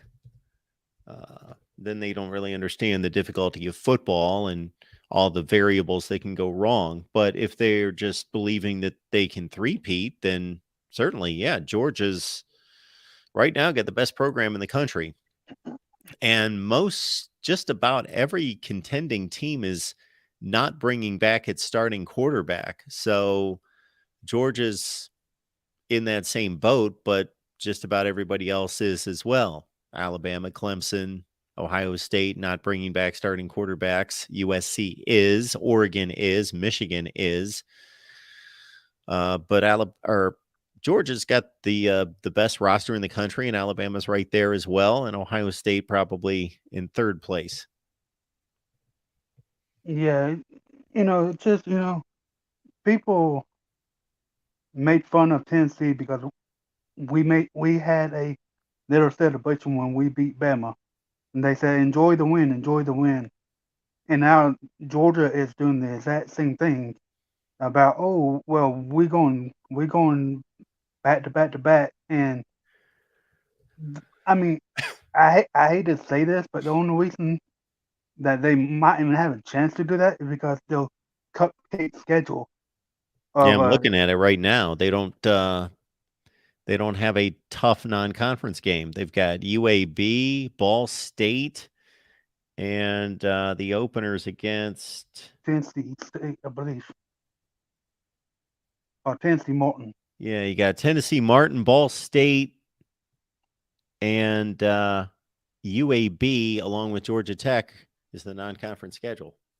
Yeah, I mean, the only people that can get them fits is probably, Tennessee, Ole Miss, and who knows what Hugh Freeze will do at Auburn. But those are the three games I will watch out for. Might have a chance to lose. But I actually don't see them win the national championship again this year. But I just want to get that off my chest. Thank you for taking my call. Thanks, Zachary. Call back anytime. All right. We will give Nick another shot here at the Voice of College Football. Nick. Hey, Mark. Hey, Nick. How are you? I'm doing good. Sorry about that before. I hit you're doing StreamYard now, which is different from you taking phone calls. I hit the wrong button here. No worries. Up top. But yeah, that was an interesting Michigan back and forth you were having there a little bit earlier. What's your overall opinion with this Jim Harbaugh situation going on with Michigan? Have you ever seen this before in college football? Back-to-back conference champion at odds with the university, flirting with the NFL? Or is that just Jim Harbaugh being Jim Harbaugh? Well, this many times I've not seen this. This is almost every off season with him. And that's what I'm not understanding. I understand that he is unique to college football in that he has a great NFL record and nobody else. He's got a completely unique coaching resume within college football right now that only Pete Carroll can match, and he's obviously already in the NFL. So he's got the fourth best winning percentage in the history of the NFL. So he's been successful. So an NFL team would know, have a high level of confidence that he would be successful again. And maybe he is the only coach in college football recently that's being pursued like this. If not, then others are able to at least have the conversation with NFL teams and keep it hush-hush, and he is not. So there's really only one issue I've got with Jim Harbaugh throughout this process of the last 2 years in particular, and that's that he has made statements that are bogus and not true. And they were unnecessary statements. He wasn't pinned to the wall. He could have just been more generic in his statements, but he has pledged his allegiance to Michigan, made the statement last year that, I'm a Michigan man. This is never going to happen again. This is the end of my interest with the NFL. Well, no, it's not. Here we are 12 months later. You're doing the same thing. Yeah, but that's called contractual negotiations. So like leverage flips. And when he didn't get the Vikings job, when he expected to get it, leverage flipped back to Michigan. Well, now that he went 13-0, which I'm pretty sure nobody predicted he would do, including you, now he has a lot of the leverage. And then he went out and hired an agent, which he didn't have as much, or he didn't have that before.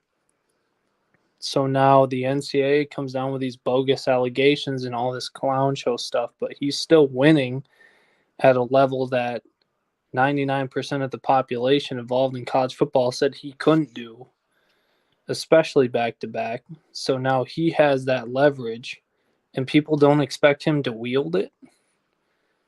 Like, what is Michigan going to do? Are they going to fire him? You're going to fire Jim Harbaugh? Well, of course they're not.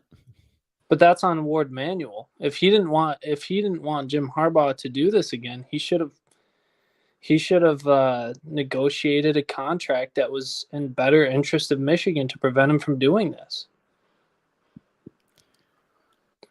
Well, he's a college coach. His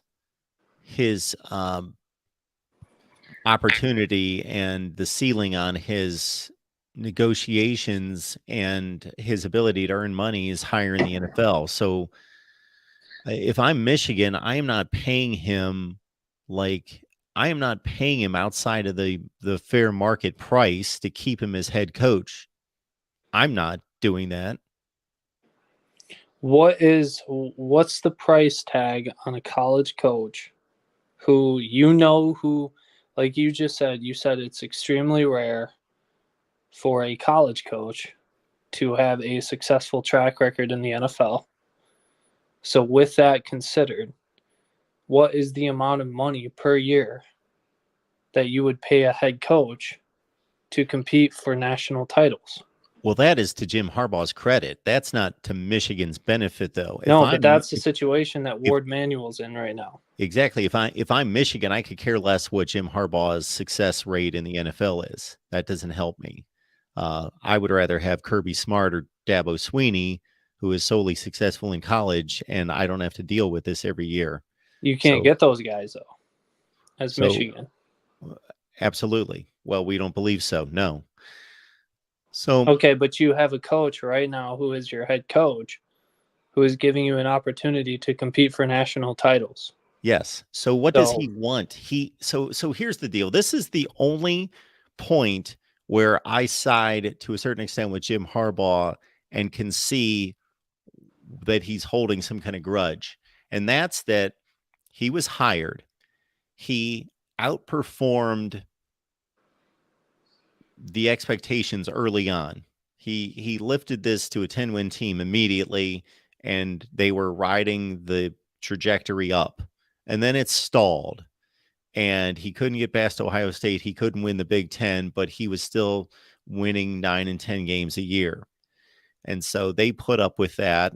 But, it's not like it happened for 15 years. It was for a few years. And then he hits this 2020 season where he goes 2-4. And they slash his salary in half and force him to prove his worth. That's where I would have taken exception if I was Jim Harbaugh. I'd say, "Are you Any kidding me?" reasonable person would. I've had one bad season, and it was a half a season. It was a 6-game season, and all craziness was going on in this country, and it was hard to, the results were only so valid. Why are you doing this to me? Now, if I have a bad season next year and I go 5-7 or 7-5, sure, I get it. But why am I being penalized? And so he immediately lifts them to the playoff. He gets his old salary reinstated. That's the one place where I side with Jim Harbaugh, is that I think he was unjustly cut in salary, and that's both, hurts him financially. Not that he needs the money, but it hurts him financially. And number two, it's out in the open for everyone in college football to know. So it makes him look bad. It makes him look bad. Why?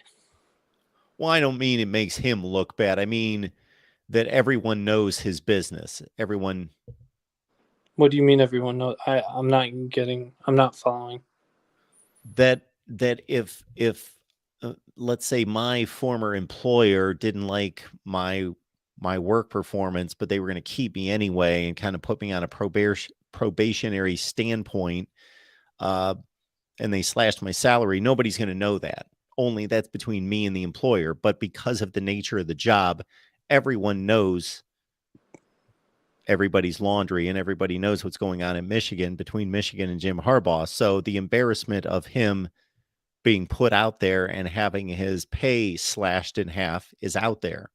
Well, and that's one of my biggest points. Your pay slashed in half. 50%. How many people would still stay with their employer if their employer said, well, based on Jim we think Harbaugh's you're worth interest, half. Based on his interest in the NFL, I'm guessing he wouldn't have stuck around, but he had no choice. Yeah, but I mean the NFL last year didn't give him a. Anyway, we can keep going down this road, but I just think people on a large scale are kind of out of their britches a little bit. I don't think people understand how contractual negotiations and with leverage, how that goes. I understand why, and I'm a Michigan fan, say that first and foremost, but people who think like we're talking millions and millions and millions of dollars in a high leverage industry with billions on the line. Do we really not think that this is going to be cutthroat? And the second that another party gets that leverage, that they're not going to use it to its fullest extent? I mean, if people can't accept that, then don't be a part of it. Like, it is what it is. It happens. It's cutthroat. But see, I don't know what Jim Harbaugh wants out of this. I think what he wants, number one, I think from what I've read on different message boards, I think him and Ward Manuel, I think he's ticked off that he got a 50% decrease in his salary, publicly humiliated by Ward Manuel. Well, that was my point. Yeah. Yep. And I never disagreed with that. But I think now you have other issues inside the program. You have Ward Manuel, who, if you look at his track record, which I know you're a college football fan, but if you look at what he's done inside of Michigan, he, in my opinion, is a failure of an athletic director. And I don't think Jim Harbaugh trusts him. And the NIL issue at Michigan stems back to Ward Manuel. They have plenty of money to funnel through the pipes, and Ward Manuel is being this. He's trying to be Jesus in the flesh, saying this pay for play isn't what we do, which is complete garbage nowadays. And there's a disconnect there. And I think Jim Harbaugh he wants to feel the love from Michigan. I think he likes Michigan. I think he wants to stay at Michigan. But I also think, like you said before, he's one of the rare individuals who has the ability to coach in the NFL and have success in the NFL. And he's always going to have interest from the NFL because of that. So he's going to use that leverage as anybody would if they were smart in contractual negotiations based on their skill set. So anybody who thinks that this is it may be an unusual situation, but it's not an illogical situation. We don't see it very often, but if it were in my hands, I would fire Ward Manuel because he's a clown. And I've heard some things. I'm not going to state it, but I've seen and heard some things. The way that Michigan athletics has been under his watch has been nothing short of a disgrace. And anyway, I'm not going to go on too much of a rant, but one of the other things I wanted to get to was, why do you think that paying a coach, okay, well, let me ask you this. Do you think that paying a coach $15 million a year to compete for national titles, do you think that's unreasonable?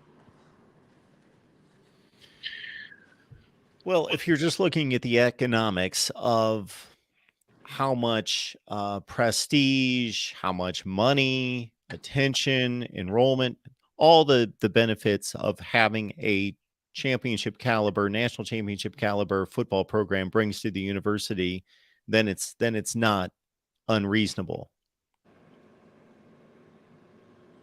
You know, would you rather, if you're giving me the option between paying a particular head coach $10 million and finishing in the top 5 in the country every year versus actually making it all the way through, winning the national championship at $15 million a year, yeah, it's worth that extra $5 million. Well, I mean, we're going back to, okay, one team can win the national title. There's no college team on the face of the planet that can say, if you don't win the title, that's not good enough. You have to just be competing, like be in the competition. You need to be in that range, realistically. Well, there's not a hard and fast answer to what you just said, because I totally get what you just said. And it was stated by a few callers ago, that yes, there's only one national championship, and to demand that that be the goal every year, and if it's not reached, then that's a failure, is utterly ridiculous and absurd. However, if you are Oklahoma and your goal is to, win the Big 12, go to the playoff, win a national championship, and you've been in that range over and over and over, and it's now 22 years since you did that, then, if you had the same coach in play during that entire time, it would be reasonable to say, okay, you haven't done it. Would you pay that coach 15 in the market that we have now? Would you be willing to fork over $15 million a year for that? I would rather. How much does it? These guys are all like in the $9 to $12 million range. Isn't Okay, Harbaugh? but that's going to go up, though. That's going to go up. Yeah. With the new deals being made, TV deals. Yeah. Like, that's going to go up. I'll just flat out say, I don't think it's unreasonable to compete for national titles year in and year out if you know that you have a head coach who can do that. Why wouldn't you just bite the bullet and pay him $15 million a year? Because my bet is that 10 years from now, that might actually kind of seem like a deal. Yeah, but you also may shell out more money by $4 or $5 million per year than any other school in the country, and be sitting here 5 or 6 years from now with no national championships. And but at least you're in the picture, and who cares? As long as you're in the picture, if you have because I'm talking about, like, maybe I should have clarified this. I'm talking about schools like Ohio State, Michigan, people with some of the richest alumni bases, and in conferences that are going to be making $80 to $100 million a year. What's $4 or $5 million? That's cents on the dollar. You're willing to let that coach go and potentially completely crater your program over a few million, when your program's going to be hauling in a minimum of 80, 90 million a year? That just doesn't make sense to me. Well, Nick, we appreciate the call. All right, thanks. Thanks for calling. Appreciate it. Yeah, Nick makes some good points. I think we've beaten that subject into the ground. All right, folks, appreciate you being here, the Voice of College Football. We will continue to deliver our conference rankings that I hope you will get into. We're going to continue those. We release the ACC and the Big 12. Please check those out. And we've got coaches rankings, and we've got our evaluation of first-year head coaches, and then the new hires that have just been made, and a whole lot of other stuff right here at the Voice of College Football. And we will see you soon. Appreciate the support, and good night.